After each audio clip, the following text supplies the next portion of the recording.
This is Atomic Shinobi and today I'm going to narrate what if Naruto became demonic guardian of Raven. If you enjoy this video, please like, share and subscribe to this channel. Now wasting no more time, let's start the story. The young man stood in the middle of a desolate wasteland and uttered the words, "Ha. Ha. Ha. They're all gone." He was unable to comprehend the seriousness of the situation because all he could do was gaze blankly at the ripped earth surrounding him. Around him, the ground was pocked with scorch marks, and blood was spread out in the mud. The vast body of water overlooked by two enormous stone figures in the cliffside, facing each other but separated by a waterfall, was the only thing that brought life to the area around him. Pulling himself toward the great river, he surveyed his appearance. His hair, which used to be as brilliant as the sun, was now so dark that it could pass for a sea of silver as it cascaded down his back to his mid-back. There were two lupine-like ears on top of his head. Once a striking sapphire blue, his eyes have since faded to a pale gray-red color with reptilian slits where his rounded pupils once were. A pair of ferocious-looking black claws replaced the nails that had previously covered his hands and feet, and beneath his eyes were three deeply defined whisker-like marks. His clothes were completely destroyed, leaving only his trademark black trench coat with the red flames holding the kanji for Rokudame Hokage on the back and his usual orange and black pants. A large scroll with the kanji for the elemental nation's possessions scrawled on it was fastened to his back. 10 long wolf tails flowed behind him, matching the color of his hair and swishing in a mesmerizing rhythm. Naruto Uzumaki Namikaze, the Rokudame Hokage, was this young man. His eyes turned into black and red rings radiating outward from the center as he surveyed his appearance. His only thought was, how did it all go wrong? A flashback. 3 years had passed since the war began, and both their numbers and morale were rapidly declining. Their villages had lost their kage. He was appointed the Rokudame Hokage, however, by Tsunade Senju, the Godem Hokage, first. But it wasn't for nothing. The Ten Tails Bijudama destroyed Konoha along with the rest of the allied forces, just like they had destroyed the other villages. "What happened to you saying, 'I won't let any more of my precious people die', nine-tailed fox?" the man in front of him asked, laughing hysterically. When Naruto looked up, he saw a man. No, a monster in human form. In front of him. His black hair was long and spiky, reaching his waist. Pain's Renegan eye was in his right eye, and the M's was in his left. Beneath his red samurai armor, he wore a black karate gi with his trademark battle fan fastened to his waist by a white cloth. "Damn it. I'm running out of chakra and I have no more weapons. Kurama, do you have any ideas?" he thought, growling. "Can't say I do, kid. Even though you absorbed the other tailed beasts, we are still a fraction of the Ten Tails' original power," a harsh voice in his head responded. "Even though you could defeat Madara, the Jubi is a completely different entity. But there has to be something," he uttered with a desperate sigh. "Can't we seal its chakra within ourselves, just like the original Rakudo Sennin did, and then perhaps absorb its power? We've done enough damage to the bastard, after all, that it can no longer withstand much, can it? After a few minutes of silence, Kurama finally responded, "It's possible, but with how much chakra that thing has, it's ridiculous. Additionally, in order to survive the 8 other Biju's chakra entering your coils and expanding them, you are pushing your chakra coils to their limits. You would have to change if you wanted to survive." "So what do you mean by change?" He sighed again, but this time with a mix of confusion and annoyance. "Exactly, man," the giant fox retorted. "Obviously, when I say change, I mean that you will become a complete demon and no longer be human. Which variety do you think your guess is as accurate as mine? However, you would have to first kill that bastard Madara in order to accomplish this. I already have a plan set up, and if it goes well, I should have enough chakra to do what we need to do to absorb it," Naruto said, nodding. "How long will it take to transform me into a demon? Do you want an approximate time?" He nodded and turned to face the corrupt Biju and Madara perched atop his head. "I would say half an hour, 2 hours at most, since you're going to be absorbing me and the others, including the 10 Tails, me and the others would cease to exist." He stated, "You'll pay for this, Madara. For the lives you've taken. The lives you ruined, all for the sake of controlling the tailed beast. I will make you pay for it all." When Kyuubi said, "The transformation process is at 50% completion. Your chakra has already begun to change but your control is slowly beginning to fail. Meaning if you want to do this you better hurry up." He charged at Madara and Hirishin toward Madara with a Rasengan towards his chest. 68% of the work is finished. "You are a fool to think that you can defeat a god boy," Madara said, laughing and blocking with his battle fan. When he heard a familiar Shinra Tensei, he saw Naruto vanish once more. Madara leapt from his perch atop the Jubi's head, The only fool I see is a man who is unable to move on from the past and look toward the future. And that is what will lead to your demise today, Madara Uchiha. Naruto rushed at him once more before Madara's head first materialized in front of him. The familiar whirling sound of the Rasen Shuriken was audible as he formed his newest Rasengan in one hand. The blades of the Shuriken took on a dark gray color, while the Rasengan took on a black form with a white glow added to its center. You should be honored you're the first to experience this new Rasengan firsthand, he said as the wind blades started to pick up electrical sparks that formed a second set of blades on top of the spinning blades. They ripped up pieces of dust and dirt when they landed. Naruto held Madara by the throat as he attempted to escape his hold, and when it cleared, the new Rasengan was still spinning in his hand. Through their connection, Kyuubi stated, "You will have enough Yukai to absorb the Jubi and win by the time you end him." Knowing you, Naruto Uzumaki Namikaze Rokudame Hokage of Kanogakure no Sato, was also enjoyable, 93%. And it was good knowing you Kurama the Kyuubi no Yoko, Naruto said, shedding a tear. The most magnificent of the tailed creatures. He concentrated and said, "Well Madara, this is the end for you, this is my newest Rasengan. Fuma Raiden Rasen Shuriken, I would say it was a pleasure knowing you, but I've never been a very good liar." He tightened his hold on Madara's throat and threw him violently into the air. He directed some Yukai towards the spinning blades, which caused them to glow a sinister black, and hurled it at Uchiha, who was finally discovered. The corrosive force of the blades tore him apart and burned him. Pause in the flashback. He thought sadly, if only I had been stronger in the beginning of it all, but he forced himself to ignore the thoughts. He stated, if I focus on the past I can never move on to the future. Sigh. Kurama, it feels good to have you around for so long. He looked up at the sky and noticed a big cluster of storm clouds rolling in, thinking, a little lonely. Flashback. He laughed while Kurama merely groaned in frustration. Ha. That still takes a lot out of me. Or it could be due to the fact that my control is once again worth shit now after all these years. Even now you pull this shit, he said. However, life wouldn't be entertaining if you weren't who you are. The process of transformation is currently 1% complete. Let me take charge and get this done. After nodding and handing over control, Naruto's eyes, which had always been sapphire blue, turned a terrifying red. He laughed. Well kid, it's been a pleasure fighting with you since the beginning, but now you're free from this curse. At a pace that would be difficult for even the Sharingan to follow, he began to form hand signs. His final score was a 1. And he said, Demonic Fuin. Sodaina Akuma no Kyushu. Grand Demon Absorption. When Naruto was attempting to use Kyuubi's chakra cloak and was pulling the strands towards himself, hundreds of rods clashed with the two high-class demons that connected them. Grr. I won't lose to some incomplete abomination. Kurama uttered as the two beasts snarled. As they split down the middle, the rods started to change color. Kurama's side turned reddish, orange, while Jubi's side turned violet, black. The sides of the power struggle started to shift 30 minutes later, and the Jubi's side eventually started to move away as Kurama's energy increased until it totally eclipsed the 10 tails. Where Naruto, Kurama stood, a giant black sphere started to gather light cracks that formed along its surface when it exploded, marking the end of the human Naruto and the birth of the Nidaime Jubi Naruto Namikaze. Gradually, the strength and will of the incomplete beast began to wane until there was no longer any sign of the battle of wills. Final flashback. Rain started to fall as he kept looking up into the obsidian black sky, thinking, are you all crying? Is it a result of who I've become or my incapacity to respond more quickly than I ought to? He was unaware that a figure was forming behind him until it asked, would you wish to have a new life, you Jubi? He flinched when he heard a gentle, compassionate voice behind him. He turned to face the object cautiously and froze when he saw a goddess in every way. Her bangs framed her heart-shaped face, and her long black hair reached her waist. A figure that was exclusive to models. Not only did her lovely gray eyes radiate kindness, but they also exuded strength and instant respect. She was dressed in a midnight black kimono with a gray rope-like belt that bowed at the back and a red obi.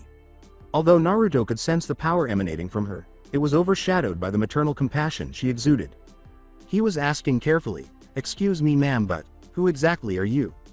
These lands have been absolutely barren since the defeat of Madara. Better question is how did you know I was the Jubi? Any thoughts he might have had or anything he was about to say came to a complete stop when she said, it's rather easy seeing as it's a mother's job to know things about her son. She smiled lovingly and giggled. He looked at her again, and as she had promised, The picture of his mother that he saw when he battled Kurama overlapped with her. He replied, "Mom? How are you alive? What exactly are you?"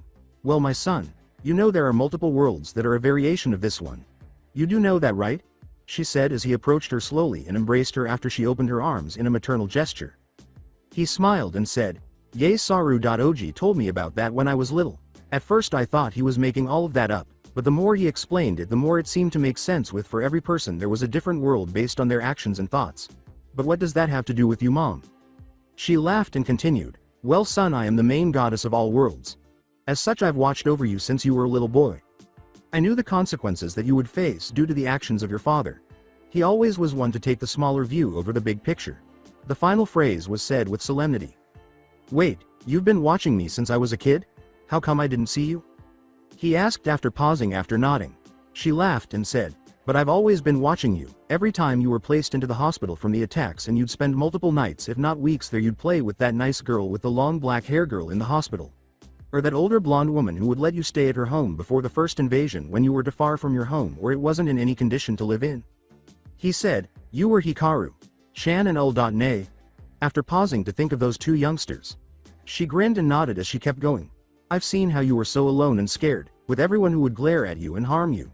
It's child's play to create a body and place my soul into it. I had those two created so you would have some form of happiness in your life." He turned to give her a hug, grinning. He said, "Thank you, Ka. Shan," with his tails wagging behind him, expressing his joy.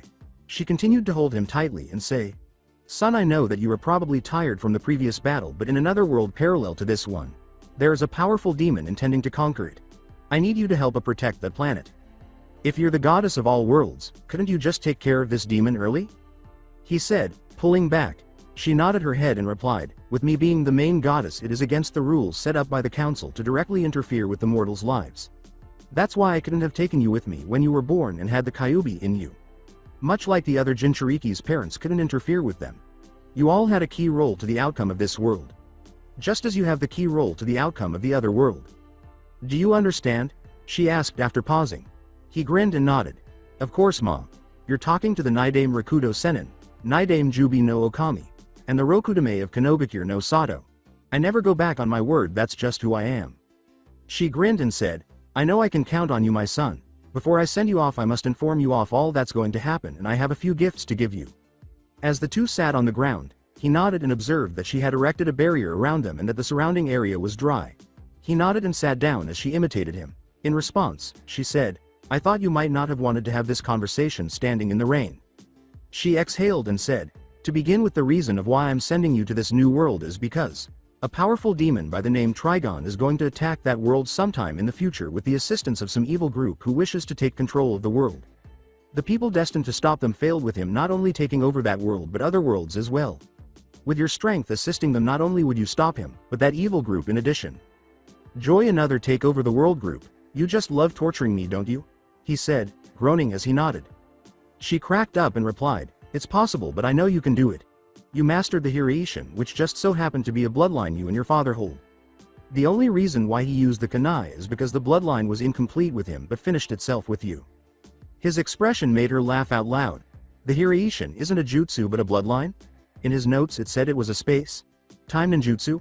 she asked, shaking her head. "No, it allows them and anyone they are in direct contact with to transport from one location to another either at will or with a marker like your father was capable of." He sighed and replied, "And just when I thought that I figured it out." "Oh well, what are these gifts you were talking about, Mom?" he replied. "Well, I'm giving you the Sharingan including your Rinnegan, which seem to evolve due to you becoming a god demon. Of course you must master these eyes before you use them to their fullest potential, and unlike the Sharingan of this world, these don't have the effect of you having to kill someone you love or are close to be able to evolve it or transplant a new set of eyes to get the final form." As she went on, he nodded. "The second gift is my collected and cataloged knowledge of jutsu, taijutsu, seals, genjutsu, fuinjutsu, and kenjutsu. And the others will be given when you reach the new world if you're sure you want to go," she continued, despite his widening eyes. He raised his eyebrows and replied, "Of course I'm sure. I can't just sit on the sidelines when people's lives are at stake. If I can help people I will do it within the best of my ability to do so." With a nod, she created a portal to the new world that revealed a forest. She remarked, "Also, since you're a high-ranking demon and the only male god in that world, you're going to need a few wives, as he began to enter the portal. Before it closed, he stumbled as she said, make sure to give me plenty of grand babies to spoil in the future son. While laughing at his expression and then disappearing. Alongside Naruto. Suffering. As he fell through the portal, all he could feel was intense, blinding pain. His body seemed to be covered in molten lava. He was aware that his age had significantly decreased, but his body shrank as a result of his ignorance. He only got a glimpse of one person when he landed in the forest area. A 5-year-old girl with long purple hair that reached her small back. Ash. Gray skin. As well as stunning amethyst eyes. Her purple cloak, which was only a shade or two lighter than her hair, was the only thing he could make out. She was a single word in Naruto's mind. Beautiful. When he instantly fainted. A short while ago in the point of view of the mystery girl. Sigh. Another dull day at the monastery, interacting with my mother and the monks. I may never understand why the people here treat me like a disease. Something made me look up as I was walking down the street, out the front door, and through the monastery's halls. When I did, my gaze fell upon the woods beyond Citadel's walls. I had a few ideas. It might be something Fuon, so you should go see what it is, one thought said. In its quietest voice, another says, whatever it is could be dangerous, maybe you shouldn't. Go. Action is what I want to see, another assertively states. Another person sarcastically followed the word, mommy, with, I don't know, mommy might be worried. Even though I concur with the last one, it might be wise to check what's wrong. The final voice spoke in an academic tone, for all we know, someone could be hurt. I let out a sigh because my feelings seemed to outweigh my votes and timidity by a significant amount. I get closer to seeing the glow that hasn't gone out as I continue to run through the streets. Throughout the entire run there, my other emotions and I kept talking to each other about what it might be. When Brave said, it could be an invader, the other two of us rolled our eyes because, of all the possible scenarios, that is the first one in which she jumps. Wisdom and I thought that Timid's statement that, it might just be some random occurrence that will die out, couldn't be any more likely than Brave's. Happy said, I don't know, but it could be cool. Her haphazard way of thinking caused everyone to sigh. Since knowledge was the only reasonable member of the group, everyone had to agree with his or her statement that it could be someone who got hurt and used some form of beacon in hopes of someone finding them. However, the only thought that came to mind for me was that I hoped to heal the person who had set off that light. I can't recall how far into the forest I've been running or how long I've been running. I simply followed the light, which grew brighter when I was heading in the right direction and dimmed when I was heading in the wrong. The light started to fade as soon as I got to the center, where I saw a boy who was at least a year older than me. His silver hair hung down to his hips. He had a pair of ears, similar to those of a dog, atop his head. His ears flicked toward me as if to hear the sound of my step, giving the impression that he was still alive. His clothing was in ruins. On top of a slightly smaller scroll, he wore a pair of black sweatpants with 10 wolf tails that were the same color as his hair, if not darker, draped over a cylindrical object that was fastened to a rope. When I saw that he had no shirt on, I couldn't help but flush. Additionally, it didn't help that all of your emotions, even the negative ones, were remarking on how attractive he was, including anger, which consistently surprised me. I was also surprised by his skin tone because no one in Azareth had porcelain white skin. Yes, there were people with black skin, gray skin, and occasionally even a rare blue or green. However, it is never white. I had the opportunity to see his face when our eyes met, and overall, he looked flawless. He was slender, and his long hair and lashes made it easy to mistake his face for that of a young woman. What really struck me, though, were his eyes. They were very different from me. They had a hint of red and were a lovely shade of gray. He had a chakra on his forehead that resembled mine, but it was a red, lined obsidian stone. He seemed to be trying to focus his attention on me as we maintained eye contact, but when he did, he whispered a single word that I could clearly hear and that made me blush. Beautiful. He fainted shortly after, and I stood there blushing intensely. I rushed over to see how he was doing, and it seemed to me that he had just sustained an injury. Even after rolling him over, I couldn't stop blushing. I believe it was burned into my face forever. He had a physique for a 6-year-old that many older women would harass. However, it appeared to enhance his flawless appearance. Surprisingly thick, his whisker marks were framed in sets of 6, 3 on each cheek. His slim, slender figure enhanced his feminine appearance. Her feelings didn't do anything to improve the situation. Happy went on to compliment him on his good looks and cuteness. Brave, Wisdom, and Timid were all talking about how well sculpted he was. Even Rude and Rage were discussing the allure of the enigmatic wolf boy. I was shocked to have to agree with them because I never agree with them or they never agree with one another. I was being urged to massage his whisker lines by Happy and Wisdom. I gave in and caressed his whiskers after applying enough pressure. One of the 3 things that surprised me when I brushed them was that they are birthmarks rather than scars. Even if I wanted to, which I don't, I couldn't seem to stop them using their soft brush of fur. The third and most significant thing is that he began purring, which he found appealing despite sounding like an animal. But as the purring grew louder, he unconsciously leaned into my touch, and I couldn't help but blush. Everyone was shocked when Rage said, "I hate everything and everything, but even I find that downright adorable and cute," with a hint of glee. I don't have anything rude or sarcastic to say about this for once, the purring is just, damn, rude continued. Knowledge, it's difficult to pinpoint, but based on his appearance and the energy I sense, I'd say he's an Okami and Azerthian like us and something else. Wow, something you don't know, knowledge pinch me, I'm dreaming, Raven said, her thoughts brimming with irony. I only know what you do, smartass, knowledge shot back. What does it say about you if you're suggesting that I'm stupid?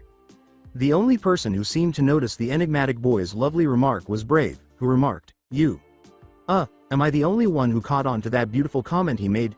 Everyone, with the exception of Happy, froze at that. As she exclaimed, "Yes, that cutie did." Happy was bouncing wildly. I might not mind if he did, but if someone else had said it, we would have torn their arms off and beaten them with it. Rage doesn't seem to mind either. I would have made a comment until I could see multiple scars, including a fist-sized hole slightly above his heart. Additionally, he had multiple cuts and stab wounds, the most noticeable of which extended from his collarbone to his left heel. Although they were less obvious, there were more. Faded over time. All I could think about was how someone so young could have so many scars. The young man groaned, and I started to tend to the new wounds he had sustained. Naruto Pav. Given how long I've been out, Mom could have warned me that the transformation would have been excruciating. Who was that attractive girl earlier, I wonder? Probably a creation of my mind. You should stay still, you're still hurt, a voice said as I attempted to sit up. When I saw a stunning girl in person, my eyes popped open for the second time today. It didn't help that I became one of Konoha's most sought after bachelors, but I figured I had to follow in my father's footsteps and avoid girls in the village. For a brief moment, I thought I heard myself laugh, but I'll record that for later. I politely inquired, where am I? If you don't mind my asking. After we had been staring at each other for a while. I didn't want to meet someone for the first time. She looked at me for a while as though to check if I was kidding, but it was difficult to read her face because she didn't seem to be feeling anything. You're not from here, are you? I guess. I can tell you. You're in a forest in Azareth, she asked me after realizing. She moaned and said, it's a dimension parallel to Earth. Here we use an energy source called chakra where we can use it to heal. Medical ninjutsu? Pardon. I guess she became irritated when I continued to stare at her blankly. I kept saying, medical ninjutsu, the art of healing. If I had to guess, there are other forms of ninjutsu as well. Like maybe seals, offensive magic, and the like. I laughed as she simply gazed at me with sparkling, wide eyes. She must have heard me because she tried to cover up her blush by clearing her throat. How do you know all of that if you're not from around here? She asked me, her eyes narrowing. A mysterious girl's point of view. It's incredible that he understood some of the arts and chakra. However, what if no one else is aware that he is not from here? When I inquired about his knowledge of it, he replied, I may not be from here, but my mother was. She lived as an adult outside Azareth, you see. She taught a few minor things like chakra and what it could be used for. She didn't really capitalize on it. A few years ago I was attacked, she saved me, but not at the cost of her life. She used a spell to transport me, but I had to find my own way here. My heart went out to him when he said that his mother had died to save him. To be raised without his mother at such a young age. I decided to inquire about his name and he replied, Namikaze Uzumaki Naruto. Sorry, I'm kinda used to the Japanese way of introducing oneself. It's Naruto Uzumaki Namikaze. But you can just call me Naruto, nice to meet ya. I thought he was a fox because of the squinting grin he gave me, possibly because of the whisker marks. It's strange, but it seems to fit. If anyone else had acted in the same way as him, I would have also thought they were strange. I asked him why. He said, it's customary to give one's name after someone has done the same. After he had asked for my name. He's pretty courteous for someone so young, I won't lie. In an attempt to make him laugh, I said, my name is Rachel Roth, but you can just call me Raven. A typical point of view. It's nice to meet you, Raven. Chan, now you were describing Azareth, right? He said with a broad smile. After a moment of staring at him, she frowned and remarked, "First of all, it's a raven. Secondly, I was Azarath, which is a dimension parallel to Earth. We use chakra, which you seem to have a hold on." Her eyebrows went up as she asked, "You following me?" "Yeah, I understand, but if this is a parallel dimension, then does that mean there is a means of crossing between the two worlds?" he asked, grinning broadly as he nodded once more. "Yes, there is. Though where it is I don't know. But we must get you some medical attention. I took care of the minor injuries, but we gotta deal with the major ones," she said, pausing briefly before shrugging. "Lead the way, Ray. Chan. My trust is in your hands," he said, nodding. She frowned once more but let out a sigh, realizing that he would continue to use the nickname, not that she detested it. She's a quiet one, but she seems nice to get along with, Naruto thought, no doubt about it. With a hint of concern in her voice, she asked, "What's wrong?" as he jolted, forcing her to look at him. "When I was thinking I could have sworn I heard something," he said, shaking his head. "Something? You can tell me when we reach the medics," she said, raising an eyebrow. He nodded and kept following her. Strangely enough, though, he could sense the new negativity that brought back memories of his childhood spent in the Leaf. The thing that upset him, though, was that it wasn't directed at him but rather at his new friend and mentor. He thought, "This reminds me of when I was young, but what could she have done to deserve this? She doesn't appear to be bad or to have done anything wrong, does she?" The voice echoed in his mind once more, saying, "Maybe you two have something in common." He shook his head subtly in an attempt to ignore the secondary voice, but Raven's perceptive gaze remained on him. As they made their way to the medic, the time it took seemed to go on forever. "It's the demon spawn. How could the council allow her to roam free? And the demon kidnapped that poor boy," were among the silent insults he would hear directed at her. He was grateful that his hair reached his hips because his tails blended in with his hair, if only slightly, and his ears appeared to have kept some of his spiky hair. Despite this, he continued to growl silently at those around him while experiencing flashbacks to his early childhood. Once more, this did not escape the empathy's ears as she felt the rage radiate from him and wondered to herself in her emoticons, why is he growling? He can't hear them, can he? It's possible he does have wolf demon in him, Brave shrugged. Knowledge stated, "I wouldn't be shocked if he asked us sometime soon. He might be upset about the way they're staring at us." "How would he know our pain?" asked Rage. He might know I'm sorry," Timid said softly. "Hey, if he does, he isn't as adorably dense as he appears," Rude remarked.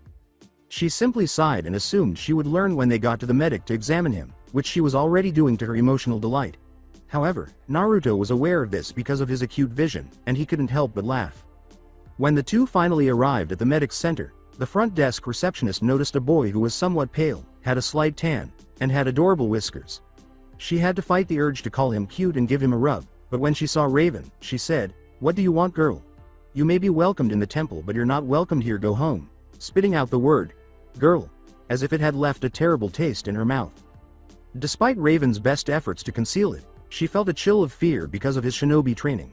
He moved in front of her, raising his murderous intent just enough to cause the air around him to vibrate within a 5-mile radius, alerting onlookers to their presence and making many perspire.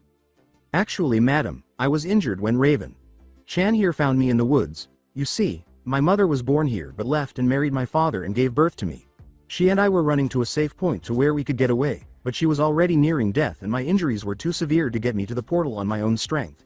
She used the last of her energy and sent me here," he said, smiling, but his eyes were filled with rage that had been building throughout the entire walk. "If it weren't for her and what healing skills she has, I would be dead now. I would like it if you didn't treat my friend so poorly, Kay," he said, pausing briefly before pushing the key higher. His ominous, "Give the wrong answer and I'll make death look like a mercy killing" face made her nod quickly, causing the key to evaporate and leaving everyone around them in a puddle of their own perspiration. "Why is he defending me?" Raven wondered. Angry at her incessant inquiries, Rage remarked, "Perhaps you two can ask him when you're alone. You've asked us at least 7 times now, shit. We don't him." As they were led into an examination room, she sighed as the other emotions nodded in agreement. It took 45 minutes to determine that he had 2 puncture wounds, 2 broken ribs, and 3 cracked ribs. To tell the truth, when the doctor asked him how he was still alive, he replied, "Raven Chan used what little healing she knew to mend some wounds." The 2 demons were left in an awkward silence as the doctor nodded and said she would return shortly. The first person to break it was Raven, who asked, "Why?" He said, "Why what Raven Chan," as he turned to face her. She nodded her head and asked, Why are you being nice to me? Better yet, why were you defending me against the medic and growling at the people in the streets? It's simple, Raven. I lived a life similar to how you were blamed for something you didn't do or weren't a willing participant in the events that had transpired, he said after giving her a pained and strained smile. As he spoke, he kept drawing Raven in and evoking strong feelings in her as she saw the pained expression on his face on the mental screen. All of them are thinking, what could you have gone through to have such a look, Naruto? Where I'm from, I was hated, beaten and abused due to an attack on my village the same day of my birth. It went from the glares you just received to a well-thrown bottle or hard, sharp object. Parents even told their children to avoid me at all cost or join in on the attacks. On my birthday it wasn't any better, he continued, seemingly reading their minds. She gasped and covered her mouth. On my birthday I was chased by mobs. I would try to run, but they would always find me before I could get home. Several times I've looked death in the face just for him to tell me you're not ready yet, he said, pausing as he let out a long breath. His eyes darkened. He described the events leading up to his acceptance in a morbid silence, allowing the young girl on the other side of him to process what she had been told, while he gazed emotionlessly at the wall. After what appeared to be hours, he said, "Take a guess, Raven. Why did my home glare at me like they do you? Why was I treated like a monster for something I wasn't even old enough to comprehend?" She began to think, like me, he's hated for something out of his control, as he continued to talk. Like me, has he glared?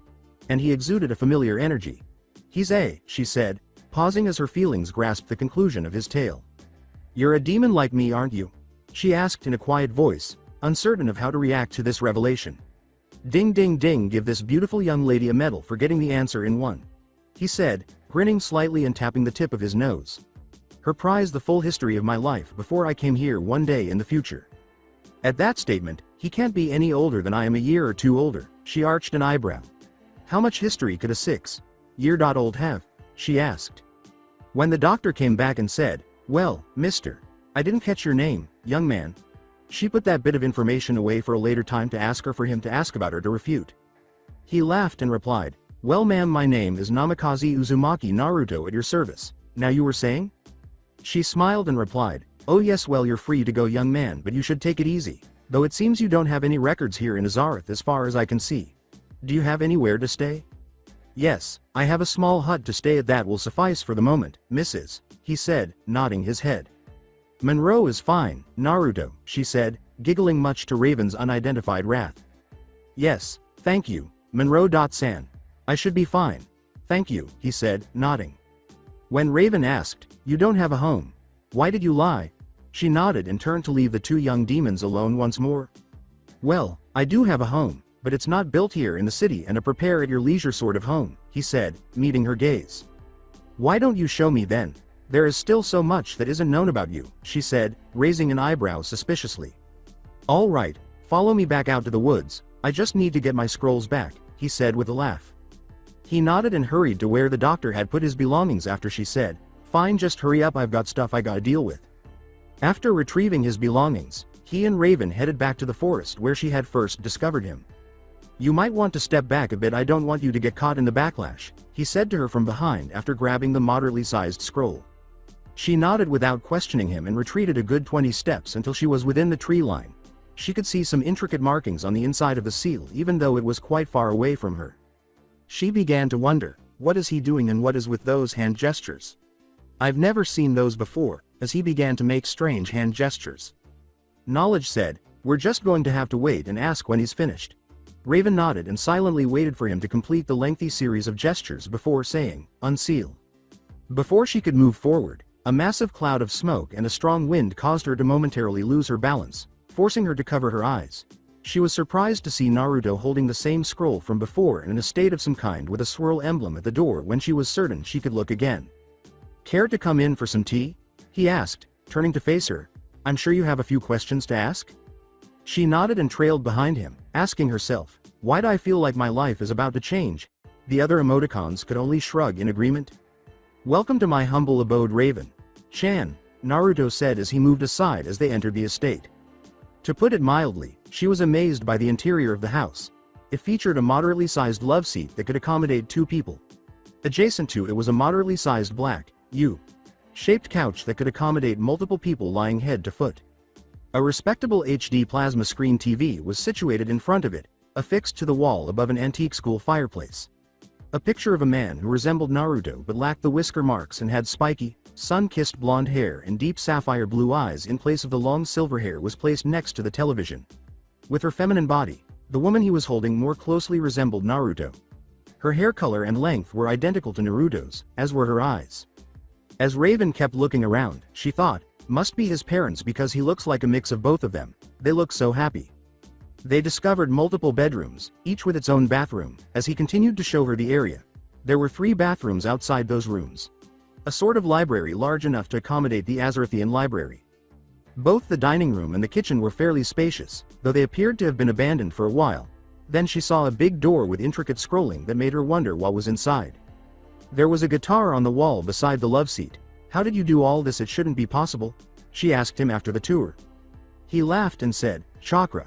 What I used was the sealing arts, which lets you use a variety of things like barriers, traps, explosives, etc. She thought, how is it that the monks never knew of these arts? As her eyes widened beyond description. He responded, it's rather simple, Raven. Chan. The sealing arts are a rather difficult and equally dangerous art to learn and so few master, after she reiterated her idea. Why is that, Naruto? Raven asked, perplexed as to why it was so hard to draw some squiggles. He laughed and added, it's dangerous because you need a high mastery in calligraphy, for example. He took out an explosive seal and stated, this here is an explosive seal. The stronger the grade of paper and the design of the seal, the stronger the explosion. If you screw up the seal by the tiniest margin, it will cost you mainly by blowing up on you. What do you mean so few master? She asked, swallowing and nodding her head as she realized what I meant by difficult to learn but knowledge. She wanted to know more about the complexity of seals. He racked his brain and replied, well, what I mean is that when it comes to seals it's like doing a puzzle blindfolded. To some the script for the seals don't click as well for some as it does for others. For example, I take to seals like a fish in water where I was making high quality barrier fail. Safe seals at the age of 5 where the person who taught my father couldn't do the same till he was in his late 40s. What exactly is he, to understand something so complex and make it look easy, and to say that a full-grown adult with more experience took longer to learn the same? She asked herself as she gazed at him. Perhaps you should ask if he could train you, Brave suggested. Knowledge stated, I must agree with the brute, we are in our 2nd year at the temple learning from them and we are being held back, before she could respond. Those who began in the same year as us have already made more progress. In her mind, she heard the other feelings as well as, strangely, a gentle voice babbling to her about how close they were. She asked him if he could train her and made sure to catalog that for further investigation. He responded with, for what reason would you use what I teach you? What do you mean? She asked, raising an eyebrow. He breathed deeply and replied, I learn all of this, all the arts, to protect the people I care about, not for something like senseless violence. So tell me, Raven, what is your reason for wanting to learn? She was just interested in the arts and wanted to learn, but that left her stumped and forced her to consider what would be her motivation. Her mother dislikes her, and everyone else despises her except for him. The only person who was willing to be around her and help her feel good about herself was him. They even felt a strange warmth from him and shared a similar pain, which is why they keep talking about him in an odd way. Even though she's only recently met him, that feeling only seems to last when he's around. She felt compelled to support him. I guess it's to protect what I care about, she finally said. He raised his eyebrows and replied, excellent, we can begin your training tomorrow since it's late, but quick question, where is your mom? Isn't she worried? She couldn't care less about my well-being seeing as she's the head of the temple, she scowled in retaliation. Note to self, have a strong talk with her in the future, he thought, scowling. He grinned and replied, well then I guess you're just going to have to stay here then. That way we don't have to waste time for you to walk here to train. We can start bright and early tomorrow. He laughed and said, you're welcome to take my bed. I can sleep on the couch till we can get your room set up. She nodded and yawned. All right, but where will I sleep? She asked. She nodded once more and made her way to bed, pausing at the top of the stairs to say, thanks for everything. Naruto.kun. I guess things are going to get really interesting, he said with a laugh. Naruto, who has been supervising the young empath's training for the past 3 months, yelled, again. Give me 40 more punches and kicks each limb. Many things have occurred in those 3 months, particularly for the young wolf demon. His residence in Azareth and his relationship with his new friend Raven have become widely known. The monks demanded, to talk to them during the first month. Given that her mother, Orella Roth, was the head of the temple, Raven's hesitation upon hearing the news was understandable. Naruto had to laugh at that moment. Flashback. As she walked alongside him through the temple to the council chambers, Raven questioned, "Naruto?" With a worried expression, he said, "What's up, Raven? Chan? Something wrong?" His attire from his time in the elemental nations has been replaced with something more functional for training and leisure during his 2 months in Azarath.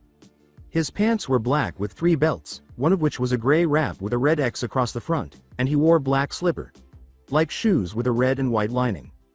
The white wolf tails on the ends of the other 2 belts, which hung off the sides of his waist, were cleverly disguised as his 10. He wore a black and gray tunic with a design of a gray wolf running beneath a moon on the back and a lotus-like pattern at the end of the shirt that was left open at the front except for an emblem keeping it closed at the top. There was a kind of gauntlet on his arms that reached his elbow. 1.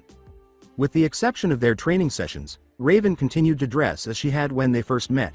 She replied, "Aren't you worried that the temple's monks might be up to something, Naru? I mean, they aren't necessarily kind towards me and I don't want them to farm you by association?" He grinned at her despite the fact that she doesn't show anyone that she cares about him, even though she has a deep concern for him but is unable to articulate it. The words, "Ah Ray. Chan does love me, oh I love you too Ray," came out as he held her close, causing her to blush. The last thing she said made him smile appreciatively and kiss her forehead, which made her blush. "Ray, I know you're scared of what might happen, but you gotta remember I'm stronger than I look. You don't gotta worry, I won't leave you," she said, pushing him away from her. "Stupid, this is serious, I don't want you to get hurt." As they came to a halt at the door, she grinned and began to perspire a little before he put his hand on her shoulder and asked, "Besides, when have I ever taken shit from others?" To be honest, she had to stop when she realized that he was correct about that idea. She was a purring mess when she was angry, and the other 2 made her fight back a blush, but she nodded to her wolf friend and said, "Just be careful, okay?" He looked at her with a grin and nodded. "Yay, I'll be careful, Ray. Chan, now let's go and get this over with. The sooner we deal with these guys the quicker we can get back to your tour. Training he." As he mentioned training, she had to fight back a shiver. His training regimen consisted of an unimaginable number of physical exercises, 3 hours of chakra control training, and an introductory course on Fuinjutsu, which included instruction on self-adapting gravity and resistance seals as well as element protection seals to fend off elemental attacks. She had never wanted to cry for her mother before. After calming down, the 2 of them entered the council room and were greeted by a sizable, antiquated Renaissance library. Naruto was sweating and thinking, "Please don't tell me this isn't like the Leaf where they got someone who has a monster-sized ego, I pray not," as a number of stands stretched from one wall to the other inside the Renaissance-style domain. Everything was so perfectly quiet that Naruto's enhanced hearing could hear every single person's heartbeat, leaving him wondering when someone would speak. "Is there a reason you summoned us, or is this just a huge waste of time? I mean, if it is, we can just go, because some fucker decided to send a messenger to my home and say the council demanded to see us at 5 in the morning. So if this meeting was a waste of time, someone is gonna die." Naruto coughed after the monks had been staring at them for 30 minutes. Everyone was terrified by the ki and yukai in the air, but Raven took solace in the demonic energy enveloping her like a blanket. "Well, someone going to say something?" he said, terrorizing everyone except Raven with his enhanced voice. The monk on the left uttered the words, "Well, we heard that someone unknown to the populace of Azarath was causing problems and his acquaintance following closely behind him, with the least amount of courage he could muster. Well, if you got your facts straight, you would also know that the person who ran the clinic was being a dick. When Raven found me, I was pretty badly injured and the medic refused to treat my wounds with Raven in my presence. All I did was give a verbal lashing after he disrespected Raven." "Chan," sneered Naruto, whose voice is no longer demonic but is still as cold as the Arctic winds. As her mother looked on condescendingly, another counselor practically yelled, "Raven. Chan, don't tell me you close with this thing?" evoking Naruto's wrath and directing a concentrated blast of ki exclusively on that man when he saw a look of pain strike Raven's face. He continued, "Now I know you didn't call Raven Chan a thing, did you? I know you and the people on this council are not that suicidal?" Raven's mother said, "Now I don't think we got your name," as they all shook their heads rapidly, causing him to slightly lower the ki while maintaining his phony sweet smile. "I do think it's common courtesy to give your name before asking for someone's in exchange, madam," he said, maintaining his smile while continuing to say, "Watch where you tread." "Pardon me, my name is Arella Roth, head of the temple, and you are?" she said, nodding. "Ah, you're Raven Chan's mother. I am Namikaze Uzumaki Naruto," he said with a silent growl that was noticed by everyone in the room. Arella replied, may I ask why the unneeded hostility Naruto-san? He laughed and said, I don't like women who hate their own children for something that they weren't responsible for. To be honest, you and everyone in this chamber and out are fools and ignorant ones at that. And how are we ignorant, child? A nun to her right asked, her face marred by a frown. He became even more enraged as he said, you blame Raven-chan for something she didn't do? You treat Raven as if she did the rape in the first place? A mother is supposed to love, nurture, and protect her children, and yet Queenie there hasn't done shit for her daughter. She has only given her the bare minimum of her training. And the fact that she has told me she's been kicked out of her home and by orders to not let her into any establishment. Arella replied, what, but I never authorized such orders. Quickly recognizing the error as Naruto yelled, ha, so it's true you kicked out your own daughter to fend for herself, her with a meager education in any of the arts here to defend herself? Yet you can't defend yourself from Trigon as he took advantage of you? She said, what do you mean by that? With narrowed eyes. He laughed and replied, well, it makes me think. You someone who has enough strength to handle Trigon, while mind you was in his human form with little power to at least restrain you for a moment from what I hear. Yet everyone here simply believed that you got raped. Either the people here are simple or you're a better actress than you were a nun lady. He let out a sigh and said, so this is what's going to happen. Raven is going to be staying with me from this point on permanently. You're going to take away the ban from preventing Raven to purchase anything. If I get word that she has been overcharged for the simplest of things or given rotten produce, I will come down here and raise the place to non-existence. And I will take over her training, seeing as you and everyone here are utter failures, seeing as they refuse to properly train her. And what right do you have? Inquired Arella. Cuz I am Naruto Uzumaki Nami. Fucking K's and I am a motherfucking Biju. He exclaimed, focusing on her and raising his yukai, which caused his 10 tails to flare out. With a hand on Raven's shoulder, he ushered them out of the room, leaving a group of shook individuals who vowed to honor his word as they met his eyes. The flashback has ended. The words, what are you thinking about Naruto-kun? You must have been thinking pretty hard, caused him to feel a pair of arms encircle his neck from behind. Although they are together, he wanted to wait until they were older to engage in physical activities because they were only 10 years old. I exaggerated their age. Was that supposed to be a mock at my intelligence, love? He asked with a mocking glare as he grinned and wrapped his tails around her waist, dragging her into his lap. I don't know what you mean, oh all-knowing Jubi. Sama, she said, casting an innocent glance at her perspiration-streaked body. They constantly flirted, kissed, made out, and bathed together when they were by themselves, even though they didn't do the actual act. He was reluctant to tell her everything about his past, from his birth to his existence here in Azarath, but she persuaded him to do so when he was up late one night after training. Knowing that he would defeat her father caused her to open up. She continued to wear the leotard, long sleeves, and pants, but only for public occasions. For training, she would pair them with Naruto style pants and a muscle shirt that fit her growing body and low B-cup, with the hem of the shirt tucked into the jeans, which were all black and navy blue with a hint of red lining. She has a long white streak running through her hair that ends at her lower back. Oh, now you've done it, he growled. You should know better than to toy with a wolf raven while docile in their domain doesn't mean they won't get aggressive, Naruto said, flipping her onto her back with her arms above her head before she could say anything. Tiny lime people. He moved gently from her neck to her lips, causing her to groan as she attempted to mesh with him but was unable to do so. He hovered over her, pressing his knee firmly into her center, causing her to groan once more as she wrapped her arms around his neck, no longer in his grasp. With a mental smirk, he licked her lips, causing her to part them and allow his tongue to explore her mouth. Her tongue returned the favor, drawing him in closer. After what seemed like hours, they parted ways and regained their breath as he lowered his face to her neck and his hands moved slowly down her sides from her bare shoulders to her hips, causing a barely disguised shiver of pleasure. What's the matter, Raven? You feeling okay? He whispered in her ear while nibbling on it, causing her heart to race and her breathing to become labored. She was able to successfully feel herself against him as he followed a line of kisses and gentle bites from her pale, ashen neck to her collarbone, causing her to squeeze her eyes shut and groan louder. Her core heated up higher than she could have imagined, and her only thoughts were to claim him. He moved his right hand down from her hip into her soaked pants, rubbing her outside through her underwear and causing her to gasp. This caused her legs to part, allowing him to get closer to her and gain more leverage. He then slipped a finger into her cavern while she screamed silently and arched her back. He picked up the pace as she began to groan his name more loudly, which made him grin. Naruto. K.Kun I'm gonna, she said softly. People, lime's over. Her eyes snapped open and she let out a disapproving whine as Naruto abruptly stopped her before she could finish. He said, "Sorry hun, but that's what happens when you mess with the Jubi," while keeping his head in the crook of her neck. "I'll heat up the bath for you, okay?"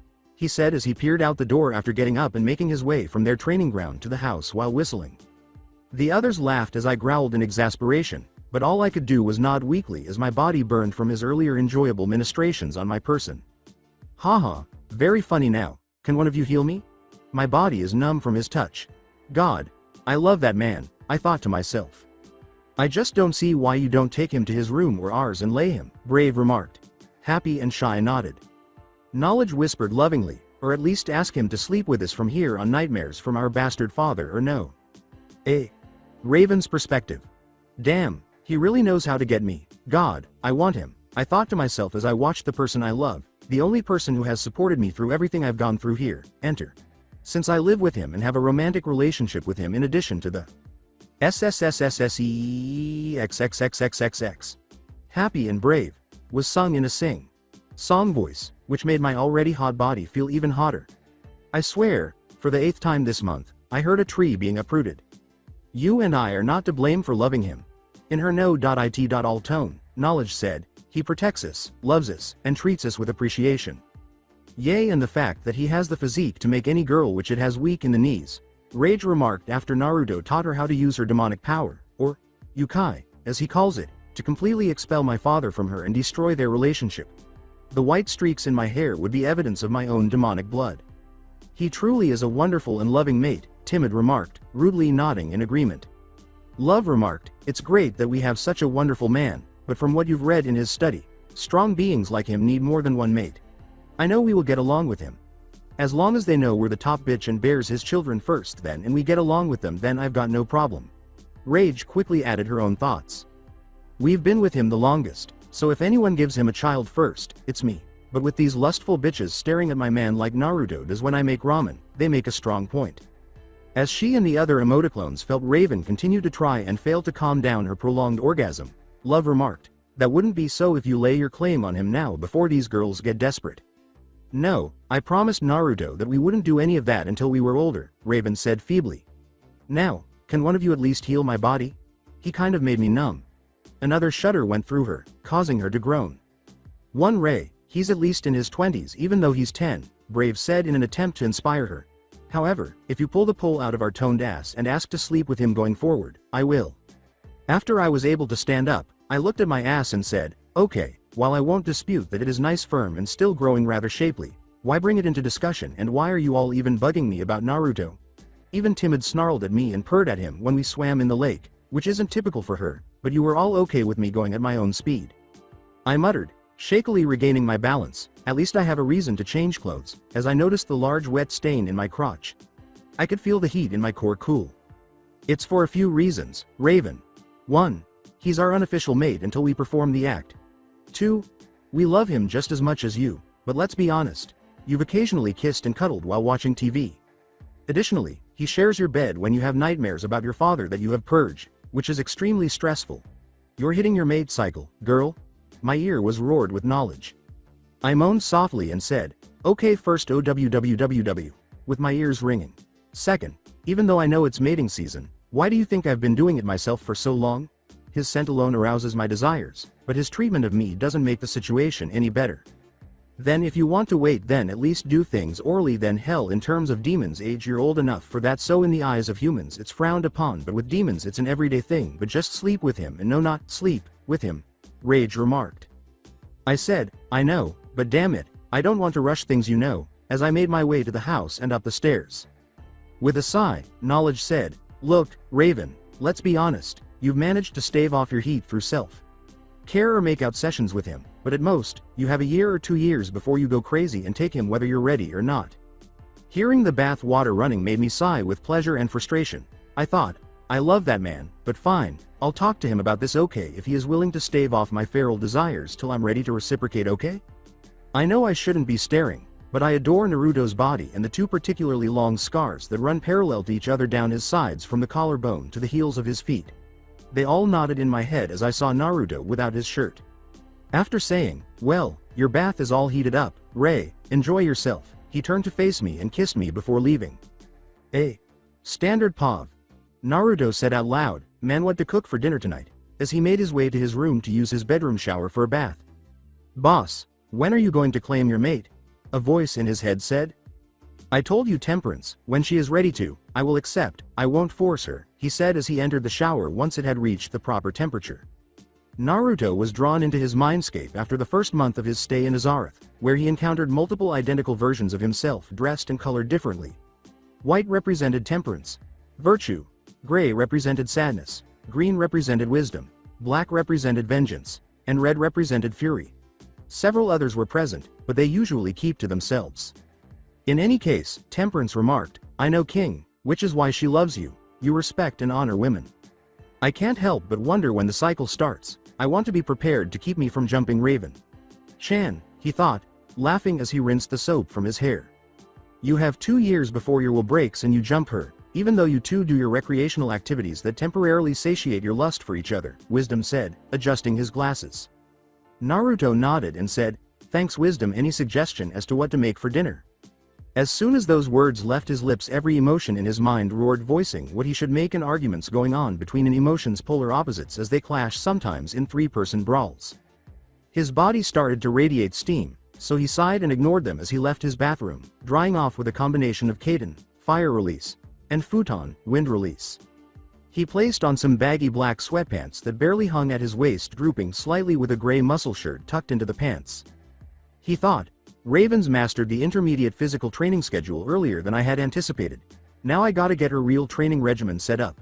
What all will I need?" as he heard her splashing around in the tub across from his room, indicating that she was still taking a bath. Using his body on autopilot, he created 3 clones to make a respectable midnight meal. Then, he took a piece of paper and jotted down his ideas. She learned how to use a variety of combat weapons, so in the event that her powers were to fail, she would be able to defend herself. "I will have to choose 1 or 2 fighting styles for her. I've already trained her in seals at the Uzumaki level. She would be a high chunin. Low junin. Even though her stamina isn't as great as mine, it's still astounding. Strategies and tactics, she isn't the best, but she can give Inara a run for her money. Until her control and reserves, including her Yukai, were sufficient to train her in Yujutsu, I refrained from teaching her excessive ninjutsu. Now with her reserves in terms of a tailed beast, which I feel if I mark her will become one, will be as strong as the 8 or 7 tails, but she has amazed me to no end thus far. She might have more than me now. It's been a while since I've checked. Once I determine her affinity, I will teach her how to manipulate elements." As a pair of arms encircled his waist, he felt something firm and flexible press against his back. "Hey Raven. Heim, what's up?" he asked. "I even thought I'm a wolf. I will never understand myself," he thought as she kissed the back of his neck and stroked his cheek with her thumb, causing him to go rigid and purr uncontrollably. Raven whispered to him, "What are you doing, Naru-kun? This is the 2nd time in a single day I've gotten the better of you. Are you okay?" He grinned and replied, "Yay, it's just that we've gotten your basic training up to the point to where you're ready for the real training in the chamber. You remember what I said on the chamber, right?" He noticed that she was nodding and replied with a grin, "Of course, the chamber in the room is a training ground created by your mother that bends space and time to flow differently outside of the flow of the world around it to be either faster or slower. For example, if you wanted to slow time down in there would be a month or 2 outside. Or in reverse. Right, Naruto-kun?" He grinned and replied, "That's right. For the week after next we will spend 4 months in the chamber, which will be 2 years in there, all right.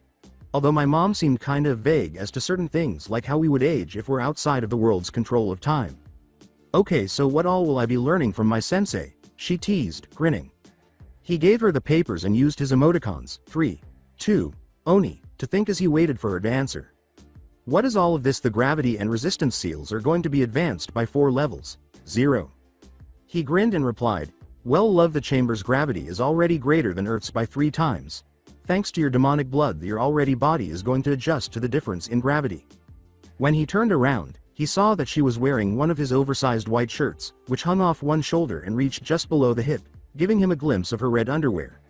When she saw this, she teasingly said, "Something you like, na. Are you 2. Kun?" lifting the shirt's hem to give him a better look.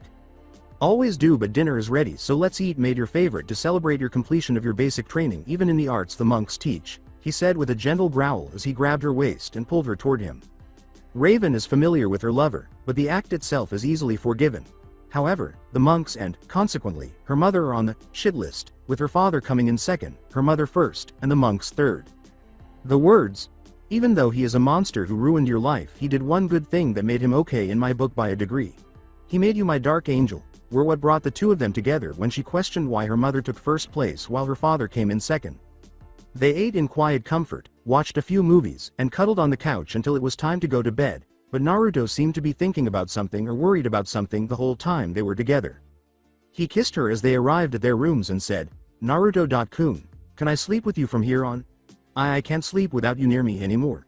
He was about to enter his room when he felt a pair of arms encircle his waist.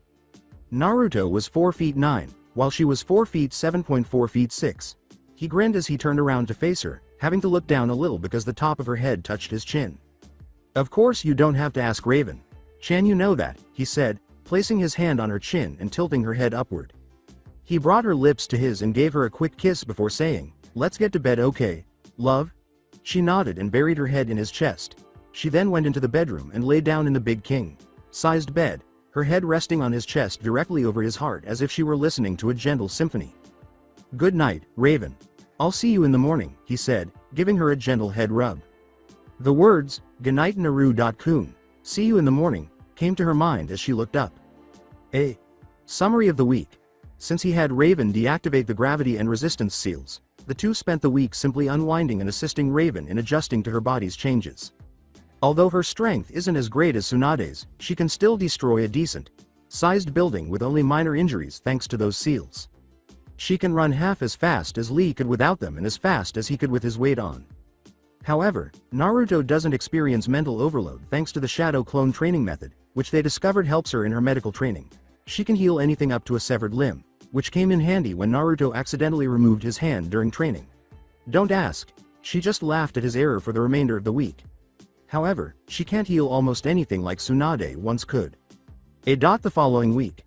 As the sun shone across the room, the two demons shared for a whole week, through the curtains.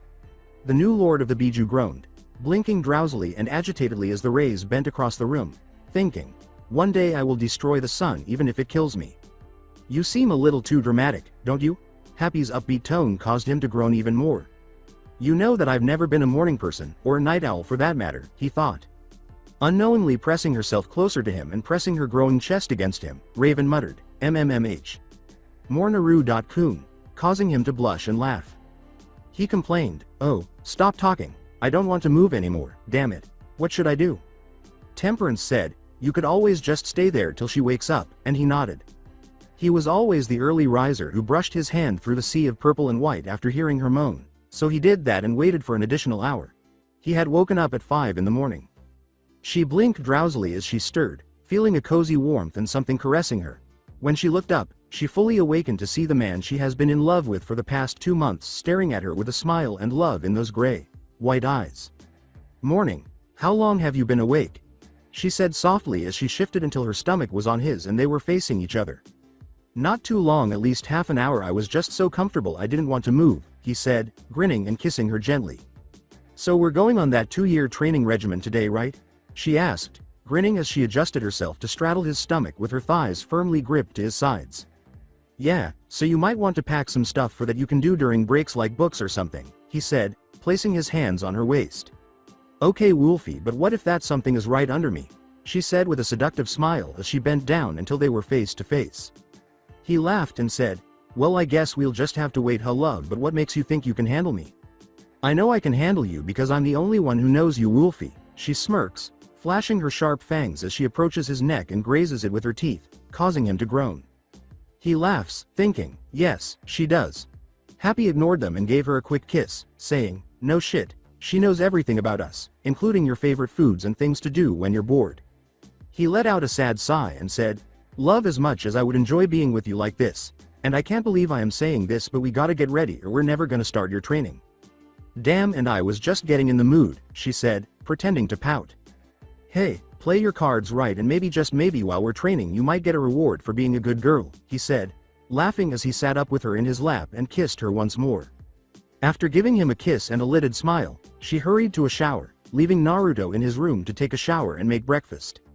He glanced at his alarm clock, which read 6:25, and grinned, thinking, "Let's see, time flows differently for the training ground, so to prepare the body will flow with the time flow of the realm they're in. So if me and Raven are going in there for 4 months, then our bodies will age by 4 years to prepare. During the war, while I was training to master Kurama's power, it took about a month, too.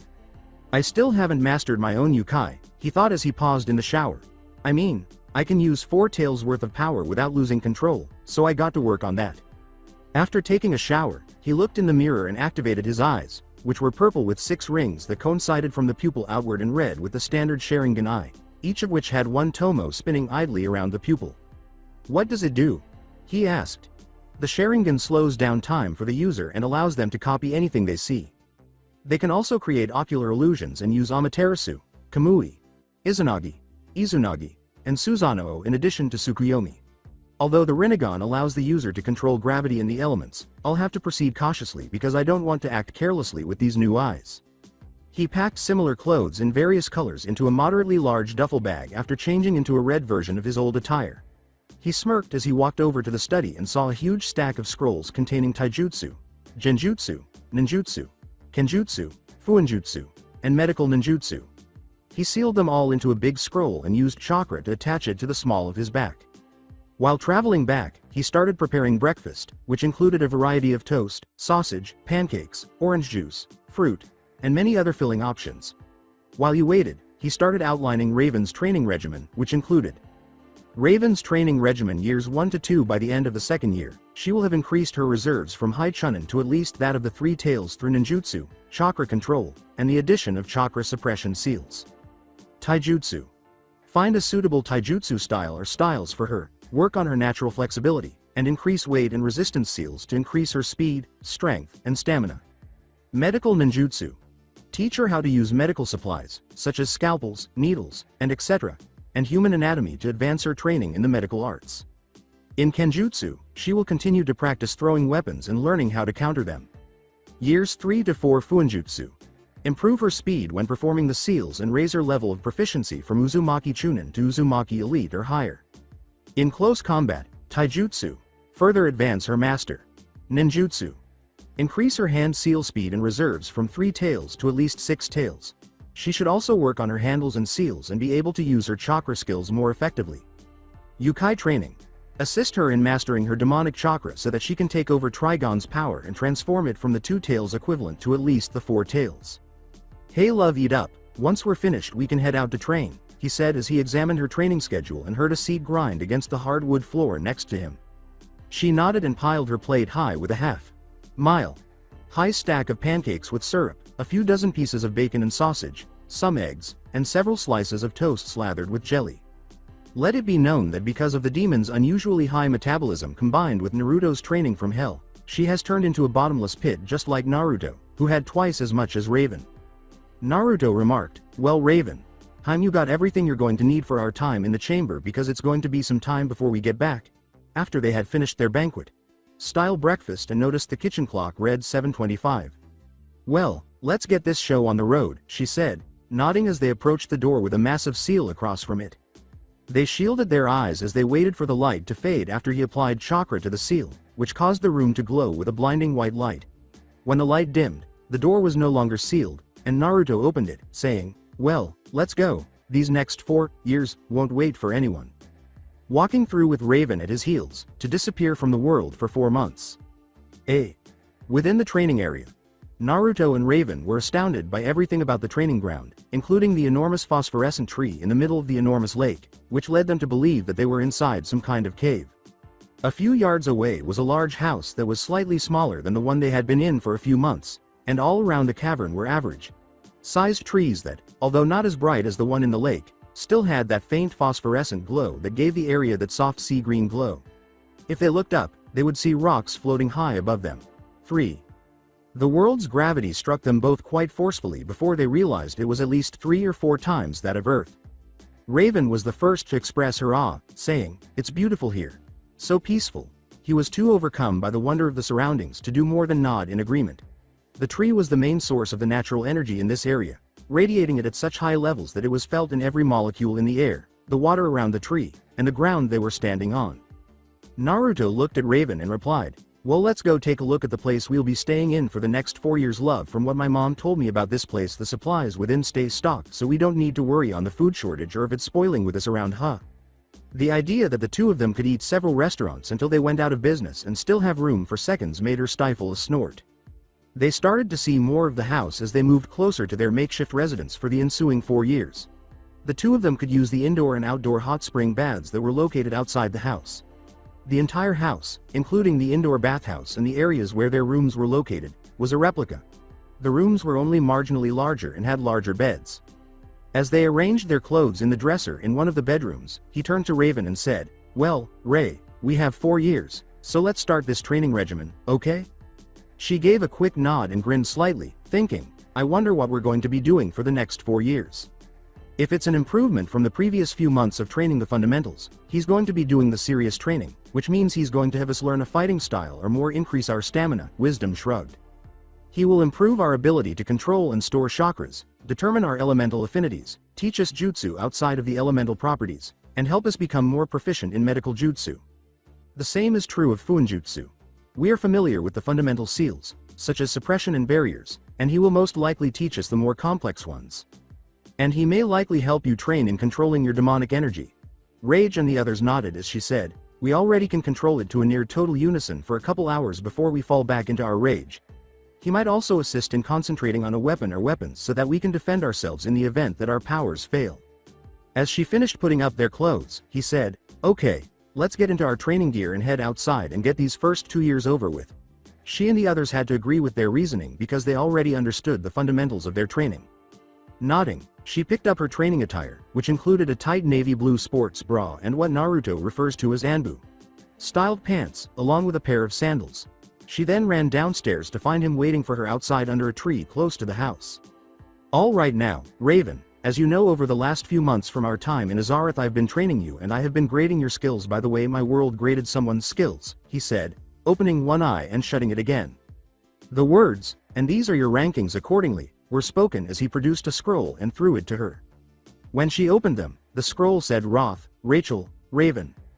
High Chunin Taijutsu, no known fighting style in the repertoire. Genjutsu. Low Chunin, able to detect and dispel illusions and employ high circa rank genjutsu with little difficulty. Ninjutsu. High Genin, amount known. 10. No known jutsu outside of the non-elemental jutsu range. Kenjutsu. Mid Genin, capable of adapting to whatever weapon she picks up. No known preference to use. Knows how to read opponents, react, and counter the enemy. Medical Ninjutsu.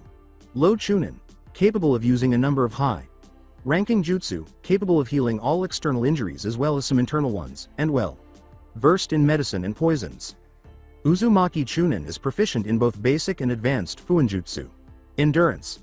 Low Junin, high Chunin chakra reserves. By the first year, high Chunin must reach the 3 tails or above. Chakra control. Low Chunin needs to be improved. Yukai is able to control that energy for 4 hours before losing it. Raven had to think, wow, even from the fundamentals he taught me, most of my skills are above Genin, much to my surprise, as she reviewed her records.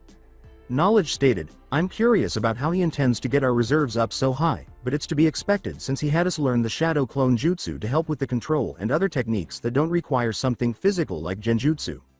She asked, Naruto.kun, not that I'm questioning your sanity, but how in your mother's green earth do you intend to get my reserves that high in the first 2 years of the training session? Because she was unsure how she was going to accomplish that herself. He smiled darkly and made her feel uneasy. Why, Raven? Chan, it's a good thing you asked, as I'm going to be placing a chakra depletion seal on your person. With that seal it will rapidly absorb your chakra till you start to suffer from chakra exhaustion, and during the night it will deactivate, making your reserves refill, forcing your reserves to expand at a high rate. While you do that you're going to be training in the following. He handed her the scroll. When she heard this, she and the others turned pale and yelled, damn, not even I'm that sadistic. He said, so let's get ready for hell, shall we? With an innocent expression that terrified her so much that she had to fight back a shiver. The empath and the emoticons thought, what fresh hell have I just stepped into? A overview for 2 months. Naruto had torn Raven to pieces over the course of the previous 2 months, or years. She practices her medical ninjutsu and fuinjutsu when she doesn't have the time to unwind after training. Because of Naruto's placement of the seals, her reserves increased from those of a mid Chunin to those of the 3 tails. Between Chunin and Lo Anbu, her strength and endurance had skyrocketed. To his surprise, she had risen to the height of the 3 and 4 tails, respectively, with her chakra and demonic control. He had to modify her training schedule for the following 2 years after learning that Yukai had reached the level he had desired early. It's safe to assume, however, that Naruto hasn't spent those 2 years merely supervising her training. Oh, no, not at all, but rather training his new Dujutsu, which he chose to name the Transcendent Eye, and his demonic control. Although he still can't use all of his tails, he can use 8 tails for the remainder of his life. Until his death. Without any issues, because he is immortal. In order to avoid disturbing Raven, he would mostly do this while she was asleep. Let's return to the present, though. He turned to face her when the Gray Beauty said, "Hey Naruto-kun." She went from being 5 feet 7 inches to a solid 6 feet 0 inches during the 2 years they spent in the pocket dimension, but she was still at least 3 inches shorter than him. She wore a skin tight red muscle shirt that flaunted her amazing C-cup beneath a black flak jacket and black Anbu style pants. Something wrong, Raven Chan? The now 6 feet 3 inches young man asked, glancing at her unconsciously. His muscles were tightly packed, giving him the physique of an Olympic runner or swimmer. He had also improved his appearance, gaining an amazing 8-pack. With Raven's help, he now achieved the goal of having his hair tied in multiple braids that reached his upper back. His eyes were defined and narrowed, and his face was more refined. Since time moves differently in that dimension, she asked her boyfriend, "You seem to be fatigued, is something wrong?" After 6.5 months, neither of them could remember how many months had passed. "I don't know what you're talking about," he said, grimacing as he turned to face her examining gaze. "Right, and you sneaking out every night to train has nothing to do with it?" she asked, not believing him at all. He asked how she knew, to which she replied, "Because I've been following you every night I wake up without in bed." "Yes, I can read your mind now." "Answer the question," she retorted, making him and the other emotoclones mentally freak out at her ability to read his mind. "How did she know what I'm thinking? Don't tell me she can." He exhaled and said, "Okay, so I've been trying to get my strength up to the point it was by the time the war started, but I can't hit that mark yet apparently, since my body hasn't completely adjusted to my age. I was at least 16 when I got to that point mentally. I'm 20.6 physically 12. Meaning I got another 2 to 4 years physically to balance out my full power." "You idiot, you can't force these things. You've got to let them flow naturally. If you're worried about that, then don't worry. From what your mom told you, we've got another 8 years till I turn 18 to confront him, and by that time you and I will be strong enough to handle him," she said, letting her sigh and put her arms around him as he looked her in the eye. His mother had told him they had 8 years to prepare, so there was no need to get upset, so he sighed, realizing she was correct. Simply put, he couldn't bear to wait. He knows that Trigon's power has been drastically diminished since Raven took his demonic energy and turned it into her own. If he had to guess, Trigon's strength is now equal to the 5 tails. He sighed once more as they leaned against a tree close to their house and she embraced him protectively. "Yes, you're right, Ray," he said. She looked up at him and smiled affectionately, making him smile back. "Aren't I always?" she asked. Using the mutter, "Cheeky minx," to get her to laugh, he pulled her into a kiss. As they broke off the kiss, they went back to their cozy spot and relished the cool air that was blowing in from the surrounding trees, embracing them. "Is there something wrong, Ray?" Naruto asked, sensing that she was thinking about something. As his hand ran through her hair, she moved until her back was pressed firmly against his chest. The phrase, "thinking about the future is all," was all she said. He raised his eyebrows and replied, "What about the future? I mean, we prepare to give the bastard the biggest ass kicking of his life. And aforementioned life. And everything ends groovy." "Okay. First off, groovy, did you really just say that? And secondly, that's what I'm talking about. What happens after that? I know you're going to have more than one mate, and I'm fine with that, but I can't help but feel something would be incomplete after the bout with Trigon," she said, shifting until she was facing him with her legs at either side of his waist, bringing her face close to his. After considering what she had said, he came to the honest conclusion that once Trigon was dealt with, why should they continue to battle evil? Preserve the lives of innocent people? What about his potential other partners and their future together? "We could always raise a family, you know," he concluded. "What do you mean?" she asked, sitting up straight and looking him in the eye. Grinning, he said, "You know what I mean. After Trigon had been dealt with, Yumi and the others, once we find them, raise a family together, one big family. Kids and hell, a pet or two if you want, and the others want, so long as it isn't something ridiculous like a spider or anything related to the sea. I've had some bad experiences with those. I know I love you and will always love you." Knowing that he loved her, she began to cry at that moment.